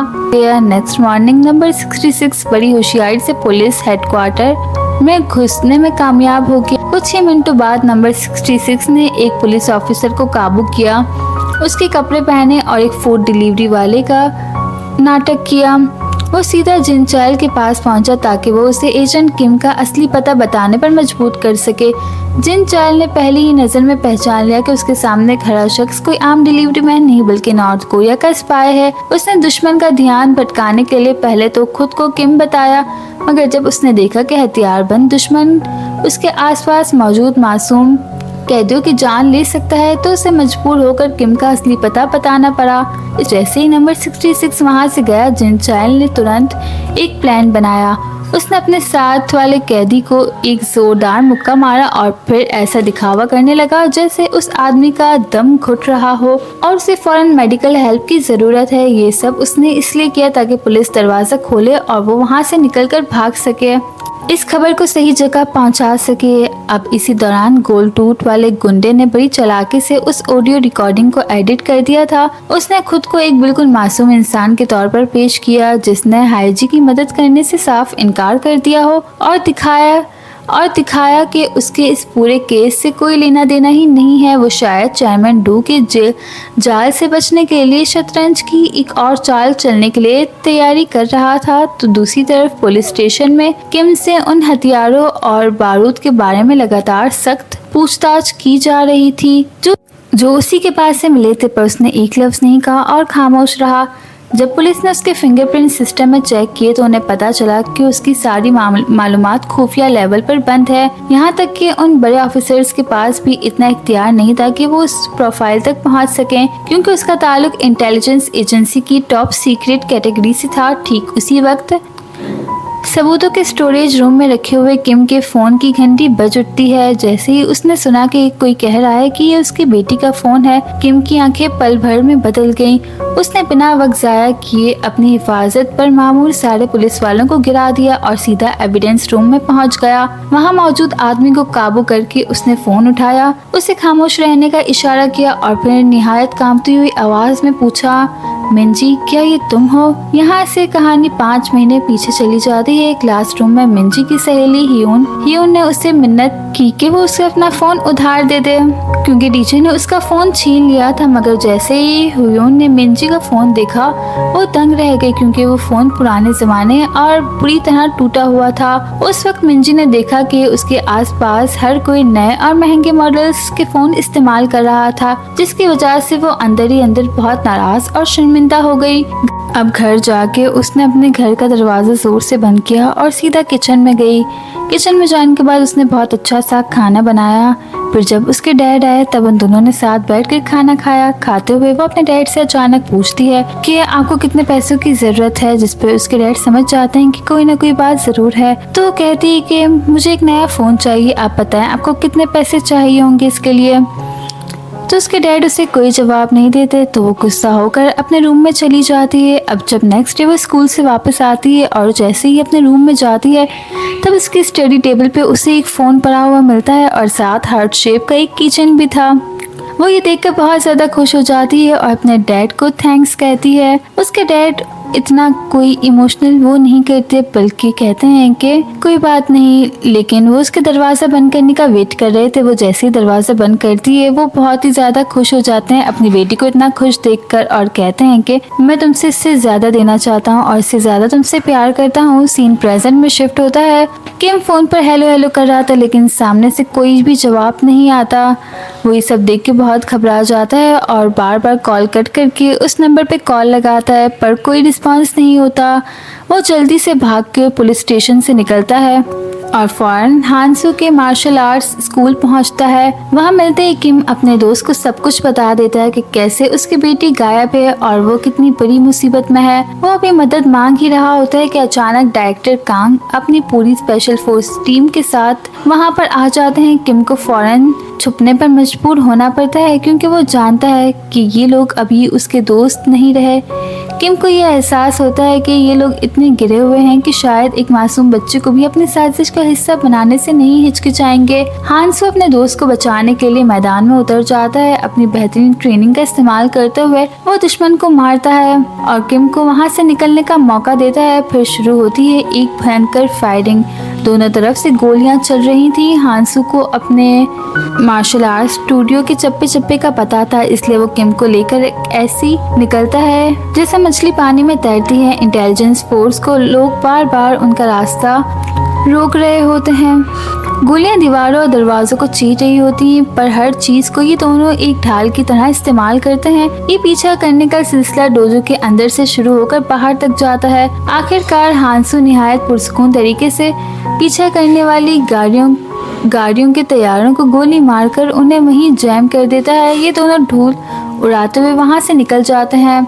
अब वो दोनों एक ऐसी पुरानी और मखसूस गाड़ी में सवार होते हैं जो दिखने में तो सालों से छोड़ी हुई लगती है, मगर जैसे ही हांसू ने उसे स्टार्ट किया उसका इंजन किसी नई गाड़ी की तरह गरजने लगा। रास्ते में अचानक किम के फोन पे एक अनजान नंबर से कॉल आती है। हांसू उससे कहता है कि वो सिर्फ ड्राइविंग पर ध्यान दे, फोन वो खुद उठाएगा। पता चलता है कि कॉल करने वाला जिनचुल था। बेचारे का अपना फोन तो जब्त हो चुका था, इसलिए उसने अपने एक साथी से फोन मांगकर ये खबर दी कि किम के घर पर एक नॉर्थ कोरियन स्पाई पहुंच चुका है और वो उसकी बेटी मिंजी का शिकार करने आया है। जिनचुल को अभी तक ये नहीं पता कि मिंजी पहले ही अगवा हो चुकी है। जब हांसू ने उसे पूरी हकीकत बताई तो वो तंग रह गया। गुस्सा और दुख में वो सब मिलकर अपनी नन्ही भांजी को बचाने का फैसला करते हैं, पर ठीक उसी वक्त एक कामयाबी मिलती है। मिंजी का फोन ट्रैक हो जाता है। जिनचुल उन्हें एड्रेस बताता है और कहता है कि वो फौरन वहां पहुंच रहा है। तो उधर दूसरी तरफ चैमन डू के आदमी मिन्हो के घर पहुंचकर उससे सवाल जवाब कर रहे होते हैं। मिन्हो डर के मारे सब बोल देता है। वो बताता है कि कैसे हाईजी ने उसे मिंजी को खत्म करने का हुक्म दिया था। वो ये भी बताता है कि मिंजी का बाप कोई आम आदमी नहीं बल्कि एक ऐसा दरिंदा है जिसके जिस्म पर गोलियों के निशान है और जिसने सिर्फ एक रात में उसे इस हाल तक पहुंचा दिया। चैमन डू को जब ये सब पता चलता है कि बात उनकी बेटी तक पहुंच सकती है तो वो अपने गवाह को हमेशा के लिए खामोश करने का हुक्म देता है और उनका साथी मिन्हो को वहीं पर खत्म कर देता है एक दूसरी गोली में। कुछ गुंडे मासूम स्टूडेंट को परेशान कर रहे होते हैं कि तभी वहाँ नॉर्थ कोरियन स्पाई नंबर 66 आ जाता है। वो निहायत ठंडे लहजे में मिंजी का पता पूछता है। उसे अभी तक नहीं पता कि लड़की पहले ही किसी और के कब्जे में है। जब वो स्टूडेंट मजाक उड़ाते हैं तब वो जबरदस्ती उन्हें रास्ता दिखाने पर मजबूर कर देता है। स्कूल में मिंजी की फ्रेंड सांगे अभी भी मिंजी के बारे में पूछ रही होती है, मगर वहाँ के टीचर निहायत रुखाई से जवाब देते हैं कि लड़की को स्कूल से निकाल दिया गया। जब सांगे स्कूल में होने वाले तशद्दुद के बारे में पूछती है तो टीचर फौरन इनकार कर देती है क्योंकि वो लोग चैमन डू के डर की वजह से चुप थे। सांघाई को एहसास हो जाता है कि स्कूल में कुछ बड़ा राज छुपा है। वहीं से गुजरते हुए उसका सामना नंबर 66 से होता है, मगर वो पहचान नहीं पाती कि ये वही खतरनाक स्पाई नंबर 66 है। वो बड़ी खामोशी से स्कूल के मेडिकल रूम में दाखिल होता है और ह्योन को दबोच लेता है ताकि वो मिंजी के बारे में सब कुछ पूछ सके। ठीक उसी वक्त ड्राई क्लीनिंग वाले पड़ोसी चचा भी वहीं पहुंच जाते हैं। पार्किंग में उनका सामना सांघाई से होता है और उन्हें पता चलता है कि उन दोनों को इंटेलिजेंस एजेंसी ने एक ही मिशन पर भेजा है, किम को ढूंढने के लिए। गाड़ी में बैठकर निगरानी करते हुए चचा की नजर नंबर 66 पर पड़ती है। उसे देखकर उन्हें एक अजीब सा एहसास होता है जैसे वो उसे पहले से जानते हों, मगर वो वक्त पर पहचान नहीं पाते। तो उधर हम किम को देखते हैं जिसकी कांग्रेसमैन किम और चैमन डू की एक मुलाकात होती है जहां वो नॉर्थ साउथ ज्वाइंट प्रोजेक्ट और फ्री ट्रेड जोन के बारे में बातें करते हैं। वो मजीद लोगों को इस प्रोजेक्ट में शामिल करना चाहते हैं, मगर ये रास्ता इतना आसान नहीं था। इस मुलाकात का मकसद चैमन डू को अपने साथ मिलाना और उनके रास्ते की रुकावटों को दूर करना था। चैमन डू का दिमाग अभी भी अपने कारोबारी हिसाब किताब में लगा हुआ था, मगर उनके लिए उनकी बेटी का मामला सबसे पहले था। इसीलिए वो अपने लोगों को हुक्म देते हैं कि सबसे पहले उस बाप और बेटी को ढूंढा जाए। इसी दौरान किम और हांसू उस एड्रेस पर पहुंच जाते हैं जहां मिंजी का फोन सिग्नल दे रहा था। वो एक पुरानी बिल्डिंग की तीसरी मंजिल थी जहां गुंडों ने एक इलीगल गैम्बलिंग मतलब एक जुए का अड्डा बना रखा था। जब वो दोनों वहां पहुंचते हैं तो गुंडे उन्हें देखकर हंसने लगते हैं। उन्हें लगता है कि ये दो बेचारे आधी उम्रों के चच्चा क्या ही कर लेंगे। इनका शिकार करना तो बहुत आसान है। वो चीख कर उन्हें ललकारते हैं, मगर उन्हें ये नहीं पता था कि उनका सामना मौत के सौदागरों से हुआ है। किम को उन सबको खामोश करने के लिए सिर्फ चंद सेकंड्स लगते हैं। पूरा कमरा पल भर में ठंडा हो जाता है और किसी की भी हिम्मत नहीं होती कि वो पहले की तरह चीख सके या उनका मजाक उड़ा सके। अब पूछताछ के बाद भी जब किसी को मिंजी के बारे में कुछ पता नहीं होता तो किम गुस्से में एक गुंडे को घसीटते हुए ऊपर की मंजिल पर ले जाता है ताकि मजीद सच निकलवा सके। हांसो नीचे ही रुकता है ताकि कोई गुंडा बाहर ना निकल सके और खबर बाहर ना जाए। पहली मंजिल के एक कमरे में एक गुंडा ढूंढते हुए अपने साथी रेड हायर्ड लड़की को बताना आता है कि कुछ अजीब मेहमान आए हैं। अब जैसे ही वो लड़का पलटता है, किम की नजर सीधा उसके सीने पर पड़ती है जहां एक दिल की शक्ल वाला एक कीचेन लटक रहा था। किम का दिल धड़कना बंद हो जाता है क्योंकि ये वही तोहफा था जो उसने अपनी बेटी को दिया था। किम गुस्से में पूरे कमरे का जायजा लेता है जहां टेबल पर चोरी किए और छीने हुए फोन्स का ढेर लगा था। वो निहायत तेजी से वहां मौजूद हर आदमी को ढेर कर देता है और आखिर में सिर्फ वो रेड हेयर लड़का बचता है जो अभी भी मुस्कुरा रहा था क्योंकि किम ने अभी तक उसे हाथ नहीं लगाया। किम निहायत सर्द और कातिलाना लहजे में उससे पूछता है कि ये कीचेन उसे कहाँ से मिला। वो लड़का मजीद उकसाने के लिए मिंजी का फोन निकालता है और स्क्रीन पर उसकी फोटो दिखाते हुए कहता है कि ये इस लड़की का फोन है जिसके साथ उसने कल रात बहुत मजा किया। अब उसका ये जुमला सुनते ही किम का सब्र जवाब दे देता है। उसका सारा सुकून और इंसानियत गायब हो जाती है और वो उस लड़के पर टूट पड़ता है। किम उसे इतनी बेरहमी से पीटता है कि उस लड़के में पलट कर वार करने की हिम्मत ही नहीं होती। जब वो मौत के करीब पहुंचता है तो वो डर के मारे सच्चाई कह देता है। वो रोते हुए कहता है कि वो मिंजी से कभी नहीं मिला। ये फोन तो उसने सड़क पर एक पुराने भिखारी से लिया था। किम ने जो कॉल पहले सुनी वो दरअसल इस लड़के ने सिर्फ तजस्सुस में की थी। किम जब कॉल हिस्ट्री चेक करता है तो उसे सिर्फ 2 ही नाम नजर आते हैं, पापा और ह्यून। मैसेज पढ़ते हुए उसे एहसास होता है कि उसकी बेटी स्कूल में कितनी अकेली थी और कैसे उसके फ्रेंड्स उसके सीधेपन का फायदा उठाती थी। किम को दुख होता है कि वो अपनी बेटी की जिंदगी को कभी समझ ही नहीं पाया। जब वो उस जगह के बारे में पूछता है जहाँ से फोन मिला तो वो गुंडा बताता है कि वो स्टेशन का इलाका है। ठीक उसी वक्त पीछे से एक खौफनाक और ठंडी आवाज आती है। नंबर 66 वहाँ पहुँच चुका होता है। वो अपनी बंदूक सीधा किम की तरफ तान कर कहता है, आखिरकार मैंने तुम्हें ढूंढ ही लिया। अब अपने सामने नंबर 66 को देख के किम की पुरानी यादें ताज़ा हो जाती हैं। सालों पहले एक नाकाम मिशन के बाद किम साउथ कोरियन इंटेलिजेंस के हाथ लग गया था, मगर उन्होंने उसे खत्म करने के बजाय अपने लिए इस्तेमाल करने का फैसला किया। जब उसे उसका नाम पूछा गया तो उसने बड़ी खामोशी से जवाब दिया था, मैं नंबर 66 हूँ। वो शख्स जो नॉर्थ कोरिया का सबसे मजबूत एजेंट माना जाता था आज किम के सामने खड़ा था। जिन चुल भी वहां पहुंच जाता है और दोनों दरिंदों के बीच ही मुकाबला शुरू होने वाला होता है। कहानी पर पीछे 1997 में जाती है। नॉर्थ होमक्योम के इलाके में डायरेक्टर जनरल दी यतीम खानों के चक्कर लगाते हैं ताकि वो ऐसे बच्चों को चुन सके जिन्हें वो कातिलाना हथियारों में बदल सकें। वो क्लास में खड़े होकर उन मासूम बच्चों को इज्जत और शान शौकत के झूठे ख्वाब दिखाते हैं, मगर हकीकत में वो सिर्फ अपनी जंग के लिए टोप का चारा मीन्स कैनॉन फॉडर ढूंढ रहे थे। एक बच्चा सिर्फ पेट भर खाना मिलने की उम्मीद में इस काम के लिए तैयार हो जाता है। सारे मासूम बच्चे अपने हाथ उठाते हैं, मगर डायरेक्टर जनरल को भी नहीं बल्कि सबसे मजबूत शख्स चाहिए था। वो उन्हें हुक्म देता है कि वो आपस में लड़ें और जो आखिर में जिंदा बचेगा वही आगे जाएगा। थोड़ी ही देर में पूरा कमरा बिखरे हुए बच्चों से भर जाता है और सिर्फ डोंगवांग नंबर 66 वहाँ खड़ा रहता है। ये मंजर दरअसल उस लीजेंड की शुरुआत थी। जब वो यहाँ से निकलने वाला होता है तो एक दुबला पतला लड़का जबरदस्ती डोंगवांग की टांग को पकड़ लेता है। वो गिरने के बाद भी रेंगते हुए उसके साथ जाने की कोशिश करता है। ये देखकर डायरेक्टर जनरल डी के चेहरे पर एक अजीब सी दिलचस्पी आ जाती है, जैसे उन्हें ये सब देख के मजा आ रहा हो और वो मासूम बच्चे सिर्फ पेट भर खाने की ख्वाहिश में एक दूसरे से लड़ रहे थे। इसीलिए अब उस वहाँ खड़े लड़के को भी चुन लिया जाता है। जब उससे उसका नाम पूछा गया तो उसके पास जवाब देने के लिए सिर्फ एक आखिरी लफ्ज बचा था, किम, और बस इतना कह के वो बेहोश हो गया। ये वही पल था जब सबको पता चला कि ये दोनों खतरों का सबसे मशहूर और खतरनाक एजेंट किम दरअसल नॉर्थ कोरिया से ताल्लुक रखता है। एक यतीम बच्चे को उस जगह मुंतकिल कर दिया गया, जिसका नाम सुनने में तो बड़ा खूबसूरत लगता है, Democratic People's Republic of Korea special operations unit, मगर हकीकत में ये एक निहायत ही बदनाम और खौफनाक कातिल पैदा करने वाला ट्रेनिंग कैंप है। वहाँ लाए जाने वाले बच्चों को सिर्फ एक ही मकसद होता है कि वो ऐसे एजेंट्स बने जो साउथ कोरिया के बड़े बड़े ओहदेदारों का कत्ल करके वापस आए। उन बच्चों के अंदर से हर जज्बा, हर एहसास को निकाल कर फेंक दिया जाता था।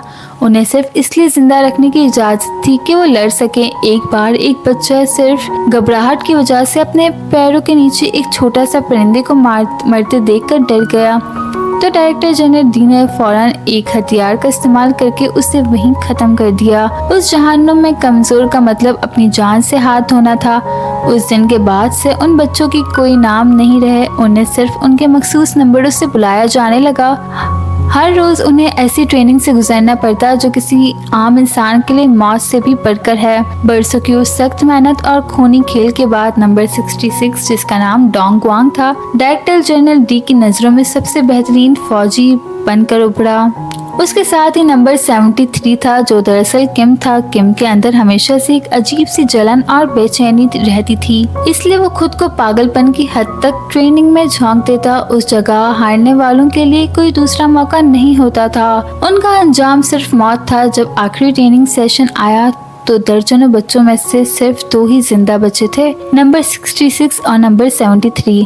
उन दोनों की तरक्की की रफ्तार ने सबको हैरान कर दिया था। फिर वो दिन आया जब उन्हें और उनके साथियों को गंगवान प्रोविंस भेजा गया ताकि वो साउथ कोरिया के आला अहदेदारों को ख़त्म करने का मिशन अंजाम दे सकें। मगर उन्हें नहीं पता था कि दुश्मन को उनकी हर हरकत का पहले से पता चल चुका। पूरी टीम एक ऐसे जाल में फंस गई जहां से निकलना नामुमकिन था। पूरा आसमान धमाकों की आवाज़ से गूंज उठा और किम के साथ ही एक एक करके मौत की नींद सोते गए। आखिर में सिर्फ नंबर 73 यानी किम बचा।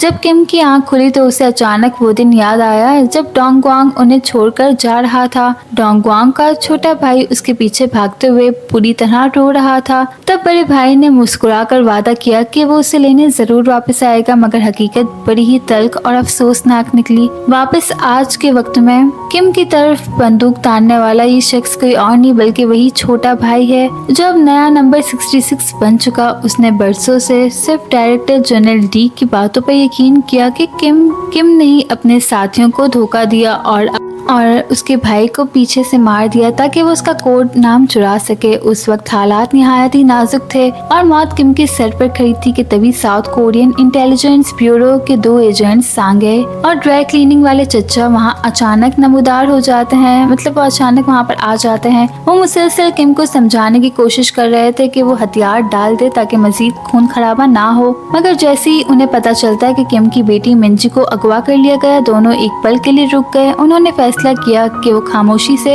रास्ता साफ कर देंगे ताकि ये बेबस बाप अपनी बेटी को ढूंढ सके। किम और हांसो जैसे ही वहां से निकलने लगे, नंबर 66 ने मौके का फायदा उठाया और चचा से बंदूक छीनकर पूरी सिचुएशन ही पलट दी। उसने सीधा गोली चलाई और जो कि किम के पड़ोसी ड्राई क्लीनिंग वाले उसी चचा को लग गई। वो दर्द से कड़ा रहे थे और जमीन पर गिर गए। सांघाई ने हिम्मत दिखाई और अकेले ही रास्ता रोकने के लिए आगे बढ़ी, मगर नंबर 66 की असली ताकत इतनी ज्यादा थी कि सांघाई को पीछे हटने पर मजबूर होना पड़ा। अब इन सब के बीच एक अच्छा काम यह हुआ कि खुशकिस्मती से किम और हांसो को निकलने का वक्त मिल गया और वो दोनों वहाँ से महफूज निकल गए। जब वहाँ सिर्फ 2 एजेंट्स बचे तो जमीन पर गिरे हुए चचा धीरे से उठकर बैठ गए। पता चला कि गोली उनकी बुलेट प्रूफ जैकेट में फंस गई थी, जिससे वो जिंदा बच गए, मगर ये देखकर सांघाई की जान निकल गई। दूसरी तरफ किम का हाल कुछ ज्यादा अच्छा नहीं था। एक गोली उसके कमर में लगी थी जिसकी वजह से वो बुरी तरह जख्मी था।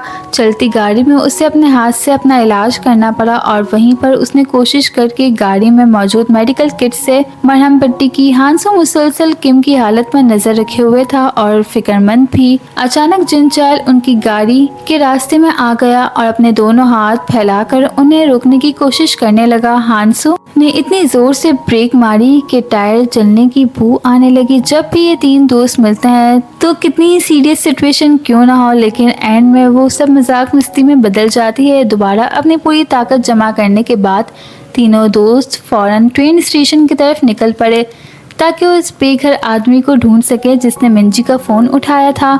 वहाँ पहुंचकर जब उन्होंने उससे पूछा तो उसने कुछ भी बताने से साफ मना कर दिया। जिनचाइल को गुस्सा आ गया और उसने उसका कॉलर पकड़कर धमकाया अगर वो चुप रहा तो वो उसे सुनसान गली में ले जाकर बहुत मारेंगे।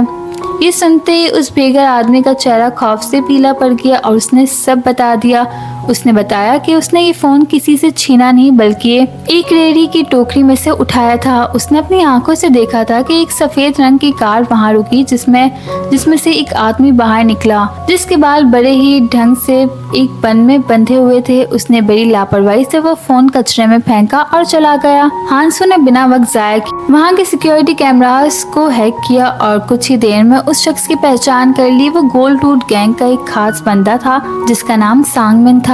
उधर बंदरगाह के एक कोने में गुंडों की पूरी टोली बैठी शराब पी रही थी और खाना खा रही थी। वो सब बड़े गुरूर से ये कहानी दोहरा रहे थे कि कैसे उन्होंने चेयरमैन डू की बेटी के लिए एक दूसरी मासूम लड़की की जिंदगी तबाह कर दी। उन्हें लग रहा था कि ये उनकी एक बहुत बड़ी फतह है, मतलब जीत है, और वो सब खुलकर हंस रहे थे। तभी एक लड़के ने गलती से आलू का एक टुकड़ा उठाया जिसने गोल्ड टूथ गैंग के बॉस के पुराने जख्मों को छेड़ दिया।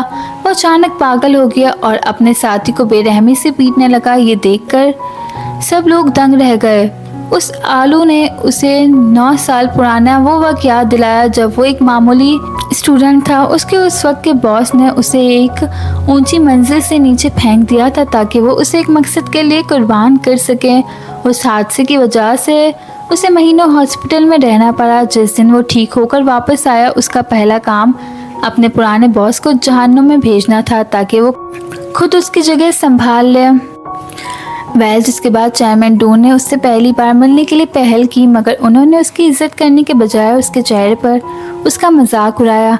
गुस्से में उसने अपने लोगों को हुक्म दिया कि वो चेयरमैन डू का मुकाबला करें मगर जितना ज़्यादा वो लोग टकराते गए उसे एहसास होता गया कि दोनों के बीच का फ़र्क बहुत बड़ा है। पैसा, ताकत और चालाकी, हर चीज़ में चेयरमैन डू के सामने कुछ भी नहीं था। उसे इतना पीटा गया कि वो अधमरा हो गया। चेयरमैन डू ने उसे अपने मालिक को धोखा देने वाला कुत्ता कहा। बात यहीं खत्म नहीं हुई। चेयरमैन डू ने अपने लोगों को भेजकर उसका मुंह जबरदस्ती खुलवाया और एक जलता हुआ गर्म आलू सीधा उसके मुंह में ठोस दिया।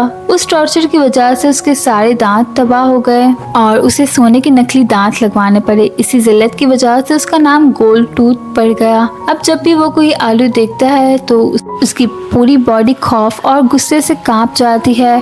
अब हम प्रेजेंट में आते हैं। वो तीनों लोग अब लाश को ठिकाने लगाने की तैयारी शुरू करते हैं।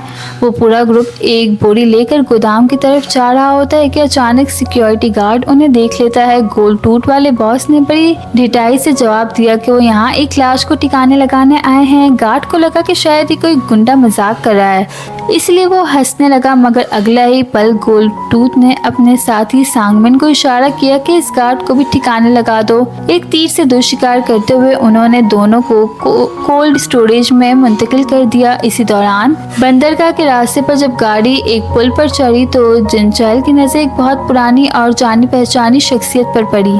वो चीख कर बताते हैं कि वो डायरेक्टर कांग लग रहे हैं, पर जब तक बाकी दोनों समझते हैं कि क्या हो रहा है, गाड़ी ठीक उसी जगह पहुंच गई जहां बारूद बिछाए गए थे। डायरेक्टर कांग ने फौरन रिमोट दबाया और एक भयंकर धमाका हुआ। गाड़ी हवा में उछल गई और कई बार पलटने के बाद रास्ता रोककर खड़ी हो गई।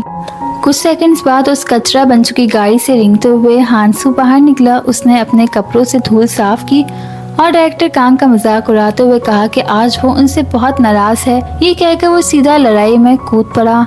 हांसू मुसलसल हमला कर रहा था और डायरेक्टर कांग को हर वार को रोकने के लिए पूरी ताकत लगानी पड़ रही थी। दोनों के बीच की ये लड़ाई ऐसी थी जैसे एक दूसरे को खत्म करना चाहते हो, मगर हकीकत में ये हांसू की एक चाल थी। वो डायरेक्टर कांग को उलझा कर रखना चाहता था ताकि किम को निकलने का मौका मिल सके। किम ने मौके का फायदा उठाया, एक दूसरी कार चुराई और तेजी से वहां से निकल गया।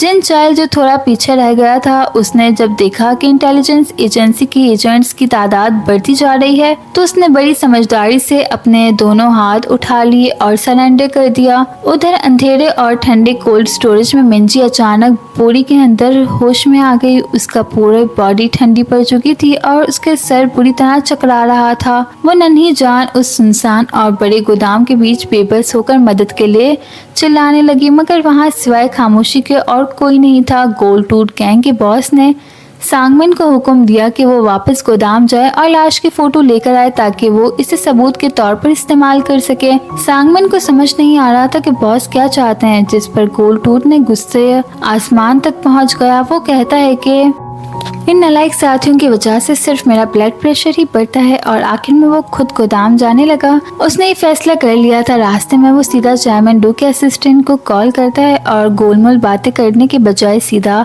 चेयरमैन से मिलने का मुतालबा करता है। वो उसे वही एडिटेड ऑडियो रिकॉर्डिंग भेजता है जिसमें ऐसा लग रहा था कि हाईजी ने ही उस लाश को ठिकाने लगाने का हुक्म दिया। तो वहीं दूसरी तरफ चेयरमैन डू हाईजी से पूरी सच्चाई निकलवाने की कोशिश कर रहे थे। उन्हें एहसास हो गया था कि उनका बच्चा अब बहुत बड़ी मुसीबत में फंस चुका। अब चेयरमैन डू जब अपने सामने खड़ी बेटी को देखता है जो झूठ बोल रही थी तो वो उसे एक निहायत ही जोरदार थप्पड़ मारता है। कोई भी बाप यही सोचेगा कि शायद वो इसलिए नाराज है क्योंकि उनकी बेटी ने किसी का कत्ल किया, बट गाइस नो। मगर चेयरमैन डू का दिमाग में ना कुछ और ही चल रहा था। उसे इस बात पर गुस्सा नहीं था कि किसी की जान गई, बल्कि उसे इस बात पर आंख लगी हुई थी कि उसकी लाडली बेटी ने इतना बड़ा कदम उठाया, वो भी उसे बताए बगैर। आखिर उसकी इतनी हिम्मत कैसे हुई। वो निहायत ही ठंडे और सख्त लहजे में कहते हैं कि अगर वाकई किसी की जान लेनी हो तो वो काम उसे खुद करना चाहिए था और हाईजी की बारी कभी आनी ही नहीं चाहिए थी। पर वो एक ऐसा सवाल करता है जिससे पूरे कमरे में सन्नाटा छा जाता है। वो पूछता है, हाईजी क्या तुम्हें पूरा यकीन है कि वो लड़की अब कभी वापस नहीं आ सकती? क्या वो सच में मर चुकी है? कमरे से निकलते ही वो अपने आदमियों को ऑर्डर देते हैं कि गोल्ड टूथ गैंग को इस मौत का जिम्मेदार ठहराएं और उन्हें हमेशा के लिए मिटा दें। तो उधर उस अंधेरे और ठंडे गोदाम में मासूम मिंजी की हालत बिगड़ती जा रही थी। वो बेचारी ठंड से कपकपाते हुए खुद का घेरा बनाए बैठी थी और अपने दांतों को जोर जोर से बजा रही थी ताकि कोई आवाज बाहर ना जाए। उसे बस एक छोटी सी उम्मीद थी कि कोई ना कोई उसे ढूंढने जरूर आएगा। ठीक उसी वक्त एजेंट किम बंदरगाह पर पहुंच जाता है। उसने सीसीटीवी कैमरा पर वही सफ़ेद कार देखी थी और अब वो बड़ी होशियारी से उसके निशानों का पीछा कर रहा था। कुछ देर इधर उधर ढूंढने के बाद उसे एक मशकूक दरवाज़ा नजर आता है और वो बिना आहट किए अंदर दाखिल हो जाता है। इत्तेफाक देखिए कि ठीक उसी वक्त गोल्ड टूथ गैंग का बॉस भी वहाँ पहुँचता है और गोदाम का दरवाज़ा खोलता है। एक तरफ एक तड़पता हुआ बाप अपनी बेटी को ढूंढ रहा और दूसरी तरफ एक ऐसा दरिंदा जो सिर्फ लाश की तलाश में आया है ताकि वो उसे ठिकाने लगा सके। किम जिस जगह इंटर हुआ वहाँ उसे सिर्फ 2 गार्ड्स नजर आते हैं जो रास्ता रोककर बैठे थे। तो वहीं दूसरी तरफ कोल्ड स्टोरेज के अंदर मिंजी और गोल्ड टूथ का बॉस अभी भी मौजूद थे। वो मासूम बच्ची बिल्कुल सांस रोककर छुपी हुई थी क्योंकि उसे पता था कि एक छोटी सी आवाज़ भी उसे मौत के मुंह में धकेल देगी। तभी गोल्ड टूथ का फ़ोन पर चेयरमैन डू की कॉल आती है। वो बड़े ही तंज भरे लहजे में चेयरमैन से उसकी खैरियत पूछता है और कहता है कि जैसा बाप है वैसी ही बेटी निकली। किसी की जान लेने के बाद भी हाईजी के चेहरे पर कोई शर्म नहीं। गोल्ड टूथ ने अब अपनी असली औकात दिखाना शुरू की। वो चेयरमैन डू से 2 अरब रुपए कैश मांग रहा था और उसे वो पुराना वक्त याद दिलाता है जब चेयरमैन ने उसके मुंह पर जलता हुआ आलू ठूसा था। वो शर्त रखता है कि अगर चेयरमैन ये मामला सुकून से खत्म करना चाहता है तो उन्हें अकेले आना होगा। मगर चेयरमैन डू भी कोई कच्ची खिलाड़ी थोड़ी न था। फोन काटते ही उनके लबों पे एक मक्कार से मुस्कुराहट आती है और वो अपने आदमियों को गोल्ड टूथ गैंग की पूरी तरह मिटा देने का हुक्म देते हैं। वो किसी को भी अपने लिए खतरा नहीं बनने दे सकते थे। ठीक उसी पल कोल्ड स्टोरेज के दरवाजे के पीछे से एक हल्की सी आवाज आती है। गोल्ड टूथ का बॉस धीरे से अपना सर घुमाता है और उसकी नजर सीधा मिंजी पर पड़ती है। उन दोनों की आंखें एक दूसरे से टकराती हैं जैसे एक भूखा भेड़िया अपने शिकार को देख रहा हो। बाहर एजेंट किम के सामने खड़े वो 2 गुंडे उसे रोकने की औकात ही नहीं रखते थे। जैसे ही वो हमला करने के लिए उठे किम उन्हें पल भर में ही मार देता है। मगर सवाल ये था कि क्या ये बाप अपनी बेटी कि वक्त पर जान बचा पाएगा, वो पहुंच पाएगा। किम की अपनी बेटी के लिए बेचैनी उसे उन पुरानी यादों में ले जाती है जब मिंजी बहुत छोटी थी। 2014 की सर्दियों के वक्त था जब वो नए घर में शिफ्ट हो रहे थे। किम के वही दो पुराने दोस्त हांसू और जिनचुल उसकी मदद कर रहे थे। छोटी मिंजी अपने पुराने टेडी बियर को सीने से लगाए नए घर के नए पड़ोस को हैरत से देख रही थी। किम मेहनत से सारे बॉक्सेस उठा रहा था जबकि हांसू इस बात पर चिड़चिड़ा हो रहा था कि घर छोटा है और लिफ्ट भी नहीं है। जिनचुल उनका मजाक उड़ाते हुए कहता है कि इतना बड़ा मार्शल आर्ट मास्टर सिर्फ कुछ बॉक्स उठाने पर रो रहा है। जब भी ये दोनों मिलते हैं तो बिल्कुल कुत्ते और बिल्ली की तरह लड़ना शुरू हो जाते हैं। इन सब की बातों के बीच कुछ पड़ोसी बच्चे मिंजी को खेलने के लिए बुलाते हैं और वो मासूमियत से उनके पीछे चली जाती है। कुछ देर बाद जब किम नीचे टेडी बियर लेने जाता है तब उसे एहसास होता है कि मिंजी गायब है। किम के चेहरे पर मुस्कुराहट पल भर में गायब हो जाती है। वो तीनों दोस्त पागल होकर मिंजी को पूरे इलाके में ढूंढते हैं। कोई घर में पूछ रहा था, कोई पार्क की तरफ भागा और कोई पार्किंग में ढूंढ रहा होता है, लेकिन मासूम मिंजी तो अपने नए दोस्त के साथ छुपन छुपाई खेल रही थी। वो छुपने के लिए एक कम्युनिटी सेंटर के अंदर जाती है और थक कर वहीं पर सो जाती है। दिन ढलते हैं, लोग ये समझकर दरवाज़ा बाहर से बंद कर देते हैं कि बिल्डिंग खाली है। जब मिंजी की आंख खुलती है तो वो खुद को अंधेरे बंद कमरे में पाती है। वो मदद के लिए चिल्लाती है पर कोई नहीं सुनता। तभी उसे एक छोटी सी खिड़की नज़र आती है। वो डरने के बजाय थोड़ा दिमाग लगाती है, एक कुर्सी पर खड़ी होती है और बाहर देखकर किसी से मदद के लिए आवाज़ें देने लगती है। वहाँ से गुजरती हुई एक लड़की उसे देख लेती है और बाहर निकलने में मदद करती है। उधर किम और उसके दोस्त मायूस होकर उसे हर जगह ढूंढ रहे थे। जब किम लगभग उम्मीद छोड़ चुका था तभी उसे मिंजी और वो बड़ी लड़की आते हुए दिखती है। वो लड़की मिंजी की तारीफ करती हुए कहती है कि लड़की बहुत होशियार है, इसने खुद ही रास्ता ढूंढा और जब मैंने इसे देखा तब मैं उसे यहाँ पर वापस आपके पास ले आई। किम तड़प कर अपनी बेटी को गले लगा लेता है और बेचैनी से पूछता है कि क्या वो ठीक है। वो बार बार उस लड़की का शुक्रिया अदा करने के लिए अपना सर झुकाता है। मिंजी भी बड़ी समझदार निकली। वो अपने बाप से माफ़ी मांगती है और बताती है कि वो बिल्कुल नहीं रोई थी। वो अपने फादर को कंधे पर थपथपाते हुए कहती है कि वो इतना जज्बाती ना हो। वापस आज के वक्त में जैसे ही गोल्डटूथ अपना सर घुमाता है मिंजी की नज़र उस पर पड़ती है। वो दरिंदा ये देखकर हैरान रह जाता है कि लड़की अभी तक जिंदा है। वो दरवाज़ा खोलने के लिए आगे बढ़ता है मगर मिंजी तेज़ी दिखाती है और दरवाज़ा बंद करके उसे एक लोहे की पट्टी से लॉक कर देती है। गोल्डटूथ फौरन अपने साथियों सांगमिन और गैंगमिन को कॉल लगाता है जो ऑफिस में थे, मगर कोई फ़ोन नहीं उठाता। उसे खतरे का एहसास होता है और वो अपने रास्ते में मौजूद बाकी आदमियों को रास्ता बदलकर ऑफिस पहुंचने का हुक्म देता है। उसे नहीं पता था कि एजेंट किम पहले ही वहां तबाही मचा चुका है। किम ने सांगमिन को बुरी तरह पीटकर ढेर कर दिया। सांगमिन कांपते हुए पूछता है कि क्या वो किम कोई पुलिस वाला है या गांगचुन का तो आदमी नहीं। किम जब मजीद दबाव डालता है तो सच्चाई भी बता देता है कि ये सब हाईजी के कहने पर किया गया था। वो कहता है कि मिंजी तो कब की मर चुकी होगी और अब कोल्ड स्टोरेज में सिर्फ उसकी लाश बची है। ये सुनते ही किम की आंखों में आंसू आ जाते हैं और उसका दिल बिल्कुल ठंडा पड़ जाता है। वो गुस्से में कहता है कि अगर उसकी बेटी जिंदा नहीं रही तो वो उन सबको जलाकर राख कर देगा।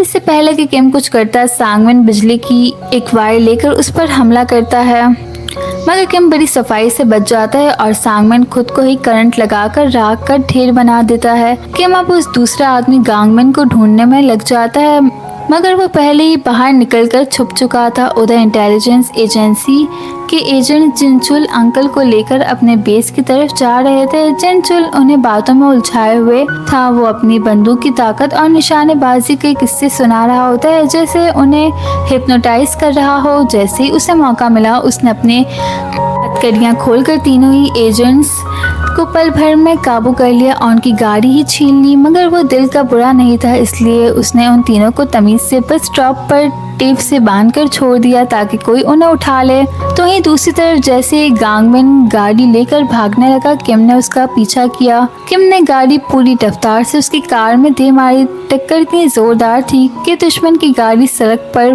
पलट गई। टक्कर के बाद भी दुश्मन ने फिर भी भागने की ट्राई की, पर वो भी एजेंट किम था, उसका निशाना थोड़ी ना चूकता था। तो वहीं उधर गोल्ड के पास उसका आदमी खबर लेकर आता है कि सांगमिन मारा गया और गांगमिन गायब है। उसे लगता है कि शायद चेयरमैन डू ने हमला करा, मगर फिर उसे एहसास होता है कि वो इतनी जल्दी नहीं आ सकते थे। वो अपने लोगों को गांगमिन को ढूंढने और जल्दी से कोल्ड स्टोरेज पर जाने का हुक्म देता है। ठीक उसी वक्त किम अपनी गाड़ी को एक खतरनाक मोड़ देता है और पूरी ताकत के साथ दुश्मन की तरफ बढ़ता है। किम ने पूरी तेजी के साथ अपनी गाड़ी सीधा गांगमिन की कार से टकराई। धमाका इतनी जोरदार था कि आसपास मौजूद गोल्ड के गुंडों की पूरी टोली दंग रह गई और घबराहट में ये देखने के लिए भागी कि आखिर हुआ क्या।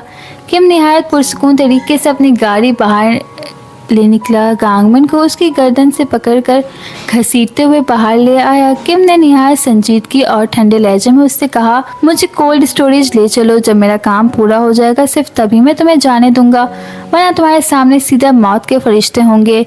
ठीक उसी वक्त पुल के नीचे एक और ही नज़ारा चल रहा था। हांसू ने बड़ी मुश्किल से डायरेक्टर कांग को पानी से बाहर खींचा। दरअसल हांसू ने गलती से उस शख्स को पुल से नीचे गिरा दिया और अब वो उसे एक मार्शल आर्ट्स स्पाइक करवाने के बाद वापस निकालने लगा। वहाँ किनारे पर चचा जिनचुल पहले से ही बैठे हुए उनका इंतज़ार कर रहे थे। उन्हें पता नहीं कब से वहाँ इंतज़ार था, पर उनका तजुर्बा ये कहता है कि वो पानी के भाव, हवा की सिमत और इलाके की बनावट को देखते हुए हांसू ठीक इसी जगह से बाहर निकलने वाला है। इतना संजीदा बातों के बीच जिनचुल अपने दोस्त का ख्याल रखना नहीं भूलता। उन्होंने फौरन उसे कुछ एनर्जी फूड दिया ताकि उसकी ताकत वापस आ सके। ये सीन बिल्कुल ऐसा लग रहा था जैसे किसी हाई न्यूट्रिशन सप्लीमेंट का 3 सेकंड का कोई मशहूर ऐड चल रहा हो। इसी थोड़ी सी रिफ्रेशमेंट के बाद दोनों ने अलग होने का फैसला किया ताकि वो अगला एक्शन ले सकें। उधर एजेंट किम अभी कोई दुश्मन के इलाके में था। किम गांगमिन को कोल्ड स्टोरेज का रास्ता दिखाने के लिए इस्तेमाल कर रहा था कि अचानक उनका सामना गोल्ड के उन गुंडों से हुआ जो अभी अभी वहां पहुंचे थे। गांगमिन को लगा कि शायद उसकी मदद के लिए फौज आ गई, इसीलिए वो खुशी से उछलने लगा और बड़ी बड़ी बातें करने लगा, मगर किम ने पल भर में उसका कॉलर पकड़ा और उसे पीछे खींचा। इससे पहले कि कोई कुछ समझ पाता, किम ने गांगमिन को निहायत लापरवाही से एक बड़े से शिपिंग कंटेनर के अंदर फेंका और दरवाजा बाहर से बंद कर दिया। अब उसके सामने सिर्फ वो गुंडे बचे थे जिसने उसे निपटना था। कोल्ड स्टोरेज के अंदर गोल्ड का बॉस एक कुर्सी खींचकर दरवाजे से बिल्कुल सामने बैठ गया और मंजी से बातें करने की कोशिश कर रहा था। वो बड़ी चालाकी से मंजी को बहला रहा था कि अगर वो आज रात जो कुछ भी हुआ उसे एक राज रखेगी तो उसे जिंदा छोड़ दिया जाएगा। मगर मंजी कोई आम बच्ची नहीं थी, वो इस तरह की बातों में नहीं आई। उसे अच्छी तरह पता था कि अगर उसने इस वक्त दरवाज़ा खोला तो वो अपनी मौत को खुद दावत देगी। गोल्डवुड को जब एहसास हुआ कि वो इस लड़की को धोखा नहीं दे सकता तो उसका सब्र जवाब देने लगा। वो बेचैनी से अपने आदमियों का इंतजार करने लगा जो बाहर किम से लड़ रहे थे। उसे एक खबर तक नहीं थी कि किम अकेला ही उसके पूरे ग्रुप का सफाया कर चुका। अब वहाँ सिर्फ गांगमिन बचा था जो किसी डरे हुए कुत्ते के बच्चे की तरह गिड़गिड़ाते हुए स्टोरेज की तरफ आ रहा था और वहाँ इशारा कर रहा था कि अचानक एक गाड़ी पूरी रफ्तार से ऊपर से आई और सीधा उन दोनों से टकरा गई। इस गाड़ी का ड्राइवर कोई और नहीं बल्कि नॉर्थ कोरिया का नया एजेंट नंबर 66 यानी गांग स्वंग था। इतने भयानक तसद्दुम के बाद भी किम का कोई खास चोट नहीं लगी। उसने दुश्मन को संभालने का मौका तक नहीं दिया और फौरन एक ऐसी जगह पहुंच गया जहां से वो मुकाबला कर सके। नंबर 66 ने भी अपनी चमकती हुई छुरी निकाली और बड़ी खामोशी से पूरे कंटेनर यार्ड में किम को ढूंढने लगा। जब उसने सर उठाकर ऊपर देखा तो किम एक कंटेनर के ऊपर खड़ा निहायत सर्द नजरों से उसे नीचे देख रहा था। उन दोनों ने एक दूसरे को देखकर बिना बोले ही समझ लिया कि वो दोनों एक ही खूनी ट्रेनिंग कैंप की पैदावार हैं। किम खामोशी से नीचे कूदा और उन दोनों के बीच एक भयंकर लड़ाई शुरू हुई जहां एक पल की देरी का मतलब मौत था। किम ने निहायत तेजी दिखाई और पल भर में अपने दुश्मन को जख्मी करके उसने अधमरा कर दिया, मगर बजाय उस खत्म करने के किम ने उसका हथियार उसकी तरफ वापस फेंक दिया और उसे समझाते हुए वापस जाने को कहा, मगर नया नंबर 66 हार मानने वाला नहीं था। वो अपने भाई की मौत का बदला लेने के लिए दोबारा किम पर टूट पड़ा। इसी दौरान चेयरमैन गांगचेन और गोल्डटूथ मीटिंग पॉइंट की तरफ जाने वाली कार में थे। ड्राइवर से पूछने पर पता चला कि गाड़ी अभी भी मंजिल से काफी दूर है, इसलिए उन्होंने सेक्रेटरी नाम को हुक्म दिया कि वो टीम को तैयार करें। वो हद से ज्यादा एतमाद के साथ मुस्कुरा रहा था, जैसे उसे लग रहा हो कि सब कुछ पहले से ही उसके कब्जे में है। तो वहीं दूसरी तरफ हांसू और जिनचुल की गाड़ी में माहौल कुछ अलग ही था। जिनचुल ने गाड़ी का वॉल्यूम इतना तेज रखा था कि हांसू के लिए वहां बैठना मुश्किल हो गया, इसलिए वो किम को ढूंढने के लिए रास्ते में ही उतर गया। जिनचुल ने उसे जाते हुए तसल्ली दी कि वो उसे मोटे भाई के साथ तब तक इंतजार करे जब तक वो अपना सामान लेकर वापस नहीं आता। उसी वक्त आसमान में बिजली कड़कने लगी और एक भयानक तूफान शुरू हो गया। नंबर 66 उस तूफान में पागलपन की हद तक हमले कर रहा था। वो दरअसल असली नंबर 66 का छोटा भाई था और उसके दिल में किम के लिए बरसों से नफरत पली हुई थी। उसे लगता था कि किम ने सिर्फ वो लेजेंडरी कोड नाम चुराने के लिए उसके भाई का कत्ल किया था और वो गद्दारी का मिशन पूरा कर रहा था। मगर जब किम ने उसे काबू किया तो उसने अचानक उसका असली नाम गोंगस्योंग पुकारा। किम ने जैसे ही गोंगस्योंग का असली नाम लिया, नंबर 66 बिल्कुल सुन्न हो गया। किम ने निहायत दुख के साथ उसे बताया कि उसने कभी उसके भाई की जान नहीं ली। ऑर्गेनाइजेशन के अंदर वो दोनों दुश्मन नहीं बल्कि ऐसे दोस्त बन गए थे जो एक दूसरे के लिए जान दे सकते थे। उन्होंने एक साथ जिंदगी और मौत की ट्रेनिंग पूरी की थी। किम ने उसे याद दिलाया कि कैसे उसके मिशन से एक दिन पहले उसके भाई ने मुस्कुराकर कहा था कि कल के बाद वो दोनों जिंदा वापस आएंगे। किम ने बताया उनका नाम खत्म करके सिर्फ नंबरों तक महदूद कर दिया गया था, मगर फिर भी उसे याद था कि नंबर 73 की नाम किम था। उसने किम से कहा कि उसे हमेशा याद रखना, क्योंकि अगर वो भी भूल गया तो इस दुनिया में कोई याद नहीं रखेगा कि वो कभी मौजूद भी था। मगर उसने आखिरी मिशन के वक्त एक बड़ा हादसा पेश आया। किम ने धमाके के बाद पूरी कोशिश की थी कि वो 66 को लेकर उस मौत के जाल से निकल सके, मगर 66 को पता था कि वो मजीद जिंदा नहीं रह सकता, इसलिए उसने किम से जिंदा रहने का वादा लिया और वहीं दम तोड़ दिया। किम ने इस जहन्नुम की पूरी जिंदगी सिर्फ इसीलिए बर्दाश्त की ताकि वो जिंदा रह सके। किम ने उसे समझाया कि वो वक्त पर अपने बाकी साथियों के पीछे नहीं जा सका और इसी वजह से वो दुश्मन के हाथ लग गया। गोंगस्योंग को अभी भी लग रहा था कि नंबर 73 उसे धोखा दे रहा है और उसे हुकूमत का गद्दार करार दे रहा था। गुस्से में उसने किम को चाकू मारने की कोशिश की। किम ने उसे हमला करने दिया, उसे रोका नहीं और खुद दर्द के बीच उसे असलियत याद दिलाने लगा। किम ने बताया कि जब वो पकड़ा गया तब उसे पता चला कि डायरेक्टर जनरल जी ही वो शख्स था जिसने उस साल पूरी एजेंट टीम का सौदा किया था।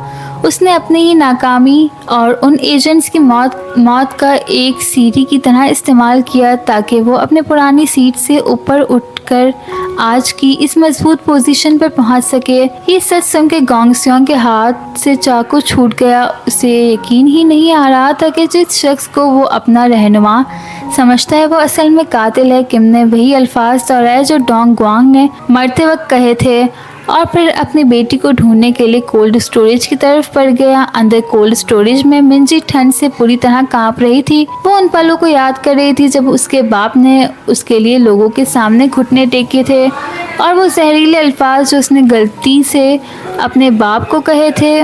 उसने अपने आंसू पोंछे और खुद से वादा किया कि वो जिंदा रहेगी और घर वापस जाएगी। मिंजी ने अपने आसपास देखा तो उसे वहाँ एक लोहे की पट्टी नजर आई। उसने बहादुरी से फैसला किया कि ज्यादा खतरा ही ज्यादा बड़ा इनाम लाता है।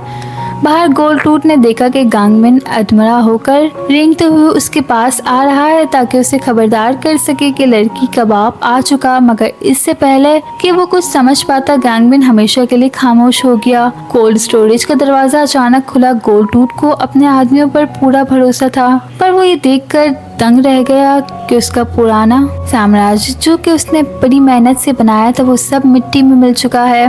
मिंजी मौका पाते ही अपनी जान बचाने के लिए भागी बेश और बिजली के बीच वो कंटेनर्स के उस मजे से रास्ता ढूंढ रही थी। वो भागते हुए सेक्रेटरी नाम के आदमियों के सामने आ गई जो यहाँ पहुँच चुके थे, इसीलिए उसे जान बचाने के लिए एक दूसरे स्टोरेज में छुपना पड़ा। किम जब कोल्ड स्टोरेज पहुँचा तो वहाँ बोरी देखकर उसका दिल बैठ गया। उसे लगा कि उसकी बेटी मर चुकी, मगर जब उसने देखा कि अंदर सिर्फ एक गार्ड की लाश है और बोरी खाली है तो उसकी उम्मीद दोबारा जाग उठी। वो समझ गया कि मिंजी जिंदा है और वो मजीद अंधेरे में अंदर भागा। किम ने अंधेरे में ढूंढना और पुकारना शुरू किया तो उसे वहाँ जमीन पर अपनी बेटी की लिखावट नजर आई। उसकी बेटी बहुत डर गई थी और अपने बाप को बहुत याद कर रही थी। वो पुकारता हुआ बारिश में निकला और उसकी उम्मीद दोबारा जाग उठी। वो सबसे ऊंचे शिपिंग कंटेनर पर चढ़ गया और जोर से मिंजी को पुकारा ताकि वो उसे देख सके। बिजली की चमक में उसने देखा कि मिंजी बार पर चढ़कर बाहर निकलने की कोशिश कर रही है, मगर शोर की वजह से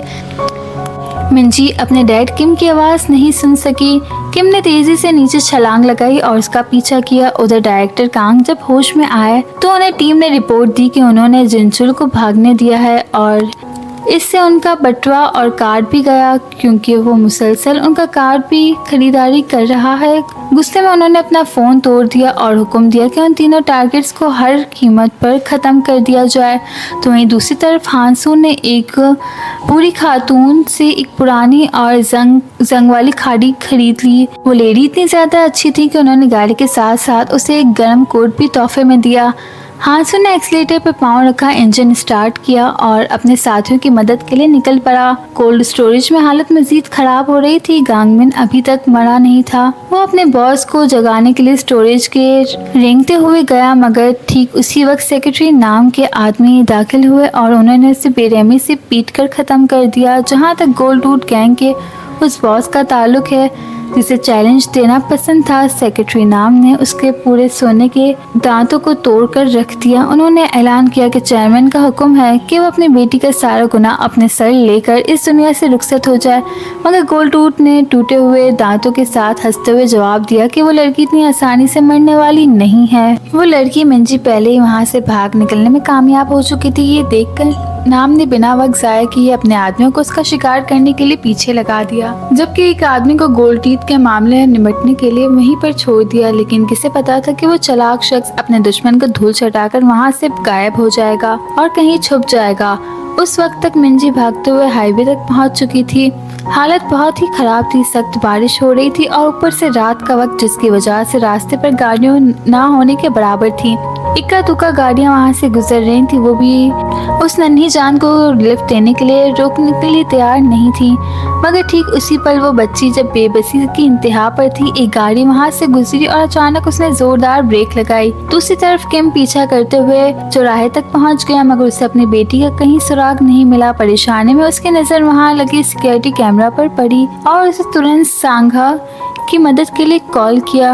किम को अब सिर्फ अपनी बेटी की तलाश थी, इसलिए उसने सांघे से कहा कि वो पिछले 10 मिनट की सीसीटीवी फुटेज निकाल कर चेक करे और वादा किया कि जैसे ये सब काम हो जाएगा वो खुद सरेंडर कर देगा। सांघाई ने बिना देर किए ये पूरी बात डायरेक्टर कांग को रिपोर्ट कर दी।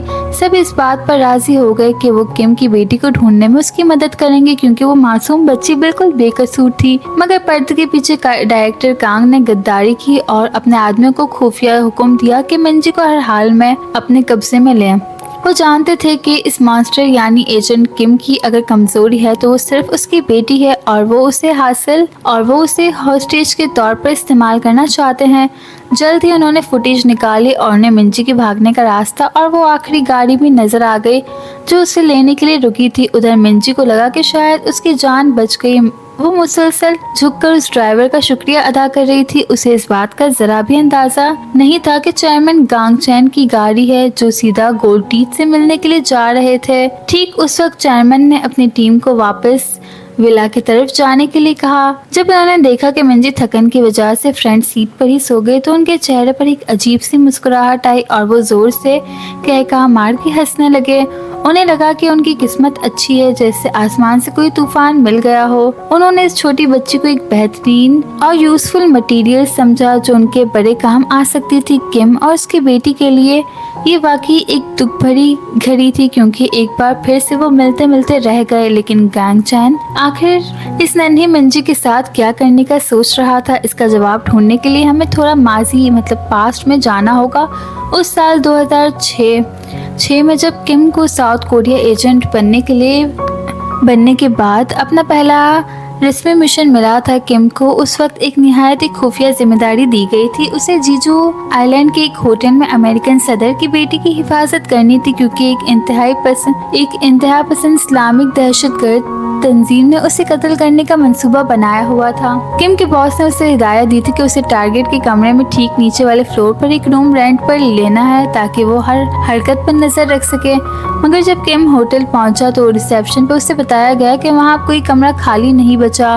पता चला कि उसके मखसूस कमरे में जो शख्स पहले से बैठा हुआ था वो कोई और नहीं बल्कि इस मिशन में उसका साथी जिनचुल था। जिनचुल ने उस वक्त रुमाल में लंबे बाल रखे हुए थे और वो किसी रॉक स्टार की तरह पूरी जान से इलेक्ट्रिक गिटार बजा रहा था। जहाँ तक टारगेट के ऊपर वाले कमरे का ताल्लुक है, वहाँ हांसू से पहले ही डेरा जमा रखा था। हांसू पूरी टैइक्वांडो यूनिफॉर्म पहनकर ट्रेनिंग कर रहा था और साथ ही कंप्यूटर्स के जरिए खुफिया निगरानी का काम संभाल रहा था। ये तीनों लोग बिल्कुल अलग मिजाज और बिल्कुल अलग अंदाज के मालिक थे, मगर ये पहली बार था कि लेजेंडरी ट्रियो किसी एक मिशन पर साथ काम कर रहे थे। उन तीनों के बीच खाने की मेज पर भी सुकून नहीं था। किम को लगता था कि उसके बाकी के दो साथी दिखावा कर रहे हैं, जिससे ये होगा कि दुश्मन की तवज्जो आसानी से उन पर पड़ सकती है। मगर जिनचुल और हांसू अपनी जिद पर अड़े हुए थे। उन्होंने दलील दी कि अपनी सारी शख्सियत को इतने एतमाद के साथ दिखाने की वजह से वो आम लोगों की तरह नजर आते हैं। अभी कुछ ही देर हुई थी कि उन दोनों के बीच एक जबरदस्त बहस छिड़ गई और बात बढ़ते बढ़ते हाथापाई तक पहुंच गए। वो एक दूसरे को घसीटते हुए बाहर ले गए। हांसू ने एक ऐसी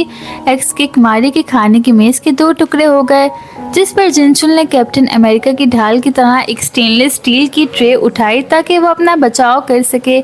इस पूरे हंगामे के बीच किम निहायत पुरसुकून तरीके से अपना सूप पी रहा था ताकि अगले मिशन के लिए अपना पेट को गर्म कर सके। वो अचानक ही देखकर हंस पड़ा, क्योंकि उसके बॉस ने एक बार कहा था कि 3 दरख्त मिलकर एक ऊंचा पहाड़ बनाते हैं, मगर यहाँ तो ये तीनों सिर्फ शोर मचाने और लोगों का ध्यान खींचने में माहिर लग रहे थे। फिर भी अनगिनत खतरनाक मिशंस को उन्होंने पूरा किया था और मौत को छूकर गुजरे थे, जिससे उनकी दोस्ती और भी गहरी हो गई थी। सीन प्रेजेंट में शिफ्ट होता है, जहां मंजी अभी तक उस गलत गाड़ी में मौजूद थी। उसे लग रहा था कि ये लोग उसकी दर्दनाक जिंदगी बचा रहे हैं, मगर हकीकत में वो सीधा उस दरिंदे गांगचैन के हाथों में जाग रही थी, जो कि एक ऐसा अमीर टाइकन था जिससे पूरी अंडरवर्ल्ड थर-थर कांपती है। किम हर जगह मंजी को ढूंढ रहा था, मगर नाकाम था। उसे क्या पता था कि वो खुद दुश्मन तक पहुंच चुकी।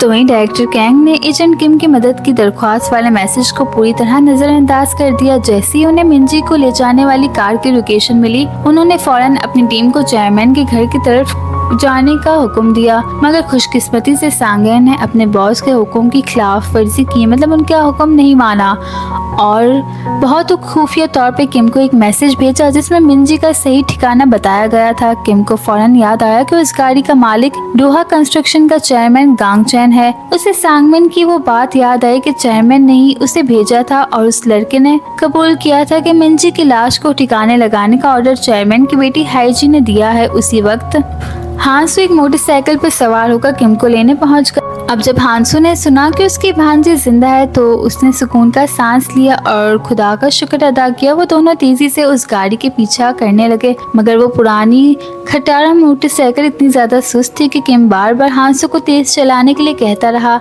आखिरकार उसे तेज करने के लिए उन्होंने पैरों का जोर भी लगाना पड़ा। विला पहुंचते ही चेयरमैन ने अपने वर्कर्स को हुक्म दिया कि वो इस लड़की को नहलाएं और उससे अच्छे कपड़े पहनाएं और फिर उसे कमरे में लेकर आए। जब नौकर ने कार का दरवाजा खोला तो उसने देखा कि मिंजी अपना फोन पकड़े हुए है और किसी को कॉल करने की कोशिश कर रही है। उसने सख्ती से पूछा, तुम क्या करने की कोशिश कर रही हो? मिंजी डर गई और हकलाते हुए बोली कि वो अपने पापा को कॉल करना चाहती है, मगर उसकी एक ना सुनी गई और फोन तुरंत उससे छीन लिया गया। फिर एक नौकरानी उसे शावर दिलाने के बाद तैयार करते हुए गांगचन के पास उसके कमरे में ले आई। मिंजी ने हाईजी के फादर को देखा और निहायत तमीज से उन्हें हेलो कहा। उस कमरे के बीच में एक बहुत बड़ी फैमिली फोटो लटक रही थी जिससे निकलने वाली ठंडी और तारीख रोशनी किसी को भी खौफ से कांपने पर मजबूर कर देती। गांगचन ने सवाल किया, तुम इस तरह बारिश में बाहर क्या कर रही थी? मिंजी जानती थी कि जिंदा रहने के लिए उसे चालाकी दिखानी होगी, इसलिए उसने नाटक किया जैसे उसे कुछ याद नहीं। उसने कहा, मुझे कुछ याद नहीं। जब मेरी आँख खुली तो मैंने खुद को एक ठंडी स्टोरेज में पाया। उसे वो कुछ भी याद नहीं जो स्कूल में हुआ।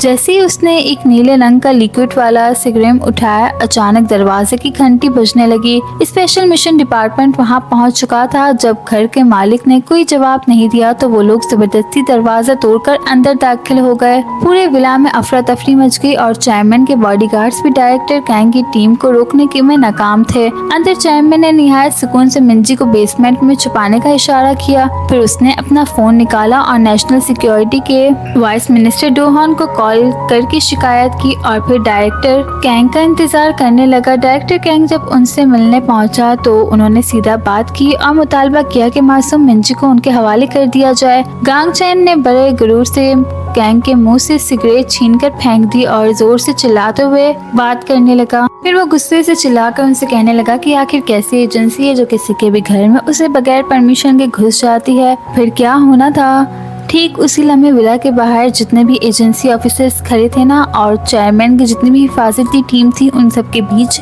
फाइट स्टार्ट हो गई। मैं जैसे ही वो लड़का यानी नामहून वहाँ आता है तो ये पूरा हंगामा उसके लिए सिर्फ एक मामूली खेल था। गुंडे चाहे जितने भी बड़े और गर्म हथियार क्यों ना निकाल लेते, वो बिल्कुल भी नहीं डर रहा। वो निडर होकर उनके सामने खड़ा हो गया और सीधा उनसे उनके हथियार छीनकर उन्हें चैलेंज करने लगा कि अब मुझे गोली मार कर देखो। और फिर उसने निहायत सफाई और बाकी एजेंट्स को ढेर किया और चेयरमैन से मिलने के लिए अंदर चला गया। गांगचैन को लग रहा था कि उसके असिस्टेंट पूरी तरह हालत पर काबू पा चुके होंगे। उधर नायब वजीर डूहो में भी डायरेक्टर कैंग पर दबाव डाला कि वो अपनी फौजी तुरंत वापस बुला लें। साथ ही डायरेक्टर कैंग गुस्से में नजर आ रहे थे और उन्होंने सबको वहां से निकलने का हुक्म दे दिया। मगर ये सब तो सिर्फ एक ढोंग था। असल में ये सब सिर्फ दो खुफिया एजेंट्स एजेंट किम और सागा की तवज्जो हटाने के लिए किया गया था, जो उस वक्त विला में घुसकर मिंजी को ढूंढ रहे थे। ठीक उस वक्त किम और हांसू एक ऊंचे टाइल पर खड़े होकर विला के अंदर होने वाली हर हरकत और हर तरक्की पर बात कर रहे थे। उन्होंने फैसला किया कि आगे का काम करने के लिए वो दोनों अब अलग हो जाएंगे। हांसू ने एक निहायत खतरनाक काम किया और डायरेक्टर कैंग की गाड़ी के निचले हिस्से यानी अंडर कैरेज से लिपट गया, जबकि किम पीछे रहकर निगरानी करते रहे ताकि हर चीज पर नजर रखी जा सके। थोड़ी देर बाद डायरेक्टर कैंग की कार दोबारा सांगिया और एजेंट किम से मिली। उन्होंने कामयाबी के साथ मिंजी को विला से बचा लिया था। अगर थोड़ा पीछे जाकर देखें तो वो दोनों खुफिया एजेंट्स बड़ी चालाकी से अंदर घुसने में कामयाब हो गए थे। उनमें से एक ने दुश्मन का ध्यान भटकाने के लिए बैट का काम किया, जबकि दूसरे ने अचानक हमला कर दिया। बॉडीगार्ड का सफाया करने के बाद उन्होंने जल्दी से मिंजी को यकीन दिलाया कि वो महफूज है, क्योंकि मिंजी पहले से जानती थी कि एजेंट किम उसके पड़ोसी है और लॉन्ड्री की दुकान के मालिक हैं। इसीलिए उस मासूम बच्ची ने बहुत ही फर्माबरदारी से उनका पीछा किया, मगर किस्मत से अचानक पलटा खाया और डायरेक्टर कैंग ने उसे पकड़ लिया। उन्होंने उसे जबरदस्ती अपनी गाड़ी में डाला ताकि उसे हेडक्वार्टर वापस ले जा सके। बूढ़े डायरेक्टर ने पीछे आने वाली गाड़ियों को भी रास्ता रोकने और हालात पर नजर रखने के लिए हुक्म दिया, ताकि अगर चेयरमैन को पता चला कि उसकी कैदी मतलब मिंजी गायब है तो वो पीछा ना कर सके। गाड़ी अभी थोड़ी ही दूर गई थी कि मिंजी ने रोना शुरू कर दिया और मुसलसल अपने फादर मतलब किम से बात करने के लिए उससे रिक्वेस्ट करने लगी। उसे इस तरह तड़पता देखकर एजेंट घबरा गया और उस मासूम को बेहोश करने के लिए नशे का इंजेक्शन दे दिया। शुरू से ही उनका इरादा उसे घर पहुंचाने का कभी था ही नहीं, वो तो सिर्फ उसे काबू करके एजेंट किम की उस इकलौती कमजोरी को अपने हाथ में रखना चाहते थे। उसी वक्त किम ने अपना पुराना फोन निकाला, जो दरअसल एक बहुत ही नीडेड और काम का हथियार था। उसमें एक इंतहाई बारीक और मजबूत स्टील की तार छुपी हुई थी। किम ने खामोशी से आगे बढ़कर एक एजेंट का गला घोटना शुरू कर दिया। बाकी साथियों ने जब बाहर देखा कि अंदर कोई नजर नहीं आ रहा तो वो गाड़ी से उतरकर चेक करने के लिए निकले, मगर पल भर में ये पूरा ग्रुप ढेर कर दिया गया। किम ने निहायत सख्ती से पूछा कि वो उसकी बेटी को कहाँ लेकर गया है। जब उसे पता चला कि रास्ता जनरल हेडक्वार्टर की तरफ है तो वो फौरन ही गाड़ी में बैठा और वहाँ के लिए निकल पड़ा। उसने वॉकी टॉकी के जरिए डायरेक्टर किम से बात की। जब दूसरी तरफ से फोन उठाया गया तो किम ने बिना किसी तमहीद के कहा कि वो जानता है कि मिंजी उनके कब्जे में है। उसने निहायत कातिलाना लहजे में धमकी दी कि अगर उसकी बेटी का एक बाल भी बाका हुआ तो वो उनके पूरी खुसूसी मिशन को मिट्टी में मिला देगा। कई साल बाद एजेंट किम की ये पुरस्कार आवाज़ सुनकर डायरेक्टर कैंग हंसने लगा और उसने किम को याद दिलाया कि जब वो मिले तो वो अपने साथ एक तोहफा जरूर लाए। फिर डायरेक्टर ने फौरन अलर्ट का लेवल सबसे ऊंचा करने का हुक्म दिया और पूरे हेडक्वार्टर को सील कर दिया गया। जहां तक एजेंट किम का ताल्लुक है, जो कि लॉन्ड्री चलाने वाले पड़ोसी चाचा भी हैं, वो इस वक्त अंदर से बहुत ज़्यादा मुजरिम महसूस कर रहे थे क्योंकि वो छोटी लड़की उनके अपने हाथों से उनके दुश्मन तक पहुंच गई थी। अब एक दूसरी जगह चाचा जिंजुल अपने साथियों को बचाने के लिए हथियार दोबारा लोड करने के लिए अपने बेस पर वापस आए, मगर वहां उनका सामना उनके सबसे बड़े बॉस यानी उनकी अपनी बीवी से हो गया। ये सच था कि सड़कों पर वो एक खतरनाक शार्क की तरह थे, मगर घर के अंदर उनकी औकात एक नन्ही मुर्गी जैसी हो जाती थी। जिंजुल ने बड़ी संजीदगी से पिछले कुछ दिनों से घर से गायब रहने की वजाहत पेश की। उनकी बीवी ने जब सुना कि उनका शौहर मुश्किल में दोस्तों की मदद कर रहा है तो वो नाराज नहीं हुई, बल्कि सिर्फ उनके लिए परेशान थी। मगर असली परेशानी तो उन लोगों के लिए होने वाली थी जिसने जिंजुल से टकराने वाले थे। अब अपनी वाइफ से परमिशन मिलते ही चाचा ने सुकून का सांस लिया और फर्श के नीचे छुपे हुए वो खुफिया दरवाजे खोल दिए। नीचे एक पूरा खजाना छुपा था जो गर्म और ठंडे हथियारों, पिस्टल्स एंड ब्लेड से भरा हुआ था। उन्हें डर था कि अगर वो सिर्फ एक हथियार उठाएंगे तो बाकी बुरा मान जाएंगे, इसलिए अपनी ताकत का मुजाहिरा करने के लिए उन्होंने वो सब कुछ साथ उठा लिया ताकि हेडक्वार्टर वालों को पता चले कि उन्होंने किस गलत आदमी से पंगा लिया। अब ठीक उसी वक्त डायरेक्टर कैंग का काफिला तेजी से अपने अड्डे पर वापस पहुंच गया था, मतलब उनकी सवारी अपने अड्डे पर पहुंच चुकी थी। हान सू ने गैराज के बाहर सारी गाड़ियों के अंदर जाने का इंतजार किया, फिर बड़ी खामोशी से बाहर निकलने से पहले वहां छुप गया। मगर वक्त बहुत कम था, इसलिए चाचा ने उस वक्त का फ़ायदा उठाया जब एजेंट सिक्योरिटी चेकिंग में मसरूफ़ थे। उन्होंने निहायत ही तेज़ी के साथ सिक्योरिटी कैमरा के ब्लाइंड स्पॉट का इस्तेमाल किया। स्टाफ का एक मेंबर उसे पहले बेहोश किया, उसका कार्ड चोरी किया और अंदर घुसने में कामयाब हो गए। हेडक्वार्टर के बाहर हालात बिल्कुल जंग जैसे थे। एलीट एजेंट्स की टीम तेजी से वहां से जा रही थी और एक के बाद एक आर्मर्ड व्हीकल्स अंदर दाखिल हो रहे थे, तमाम हथियारों के सामान के साथ। और हांसू ने वेंटिलेशन डक्ट में रिसते हुए टेक्निकल एरिया तक पहुंच गए। वहां उन्होंने बड़ी मेहनत से पानी की थोड़ी थोड़ी बूंदें गिराई ताकि सिस्टम में शॉर्ट सर्किट पैदा हो सके। उधर इन्वेस्टिगेशन रूम में डायरेक्टर कांग ने मिंजी से उनके फादर और चेयरमैन के ताल्लुकात के बारे में सवाल जवाब करना शुरू कर दिए। डायरेक्टर ने पूछा, क्या तुम जानती हो कि तुम्हारे फादर कौन है? मासूम मिंजी उस वक्त तक पूरी तरह होश में भी नहीं आई थी, मगर जब उससे उसके फादर के बारे में पूछा गया तो उसने बड़े यकीन से जवाब दिया कि वो मेरे पापा हैं, जिन्हें ईमानदारी से कहा है कि एजेंट किम और चेयरमैन मिलकर कोई बड़ी साजिश कर रहे हैं। उसे यकीन ही नहीं आ रहा था कि एक ऐसा मॉन्स्टर जो एक अरसे बाद सामने आ ही गया, उसका सबब बस एक मामूली से स्कूल झगड़ा हो सकता है। ठीक उसी वक्त डायरेक्टर कैंग के ऊपर जाने का हुक्म मिला ताकि वो नैब वजीर से मुलाकात कर सकें, चेयरमैन के विला में घुसने की सफाई दे सकें, मगर वो अब थक चुके थे उन करप्ट ऑफिसर से जो बस ऊपर बैठ के हुक्म चला रहे थे। वह जिसके बाद मिंजी को थोड़ी देर बाद एक अलग सॉलिटरी रूम में ले जाया जा रहा है। हांसो भी वहाँ पहुँचने में कामयाब हुआ था कि वो भी देख लेता है कि मिंजी को कहीं और लेकर जाया जा रहा है। वो चुपके से वहाँ घूमते रहे और आखिरकार उन्हें मिंजी अंदर बंद नजर आ गई। हांसू मीन्स चचा ने आहिस्ता से आवाज दी और उस बच्ची को खींचकर दोबारा वेंटिलेशन डक्ट में ले गए। मिंजी ऊपर आ तो जाती लेकिन वो बहुत ही ज्यादा थक गई थी और उससे आगे नहीं बढ़ा जा रहा था। वो तभी हांसू से पूछती कि क्या मेरे डैड एक सिपाही थे, जिस पर हांसू मान लेता है कि हाँ वो थे, लेकिन काफी अरसे से वो अपनी जॉब नहीं कर रहे, उन्होंने छोड़ दिया था। जिसके बाद वो दोबारा आगे बढ़ने लगते हैं कि तभी हांसू का बनाया हुआ प्लान कामयाब हो जाता है और एक शॉर्ट सर्किट होता है। उस शॉर्ट सर्किट की वजह से पूरे हेडक्वार्टर की लाइट्स चली जाती हैं। इस अचानक हुए ब्लैकआउट से हेडक्वार्टर में हलचल मच जाती है, एजेंट्स सभी एक्टिव हो जाते हैं। तो वहीं हांसू और मिंजी वो लोग जब भाग रहे थे तब वो लोग एजेंट्स के हाथों चढ़ जाते हैं।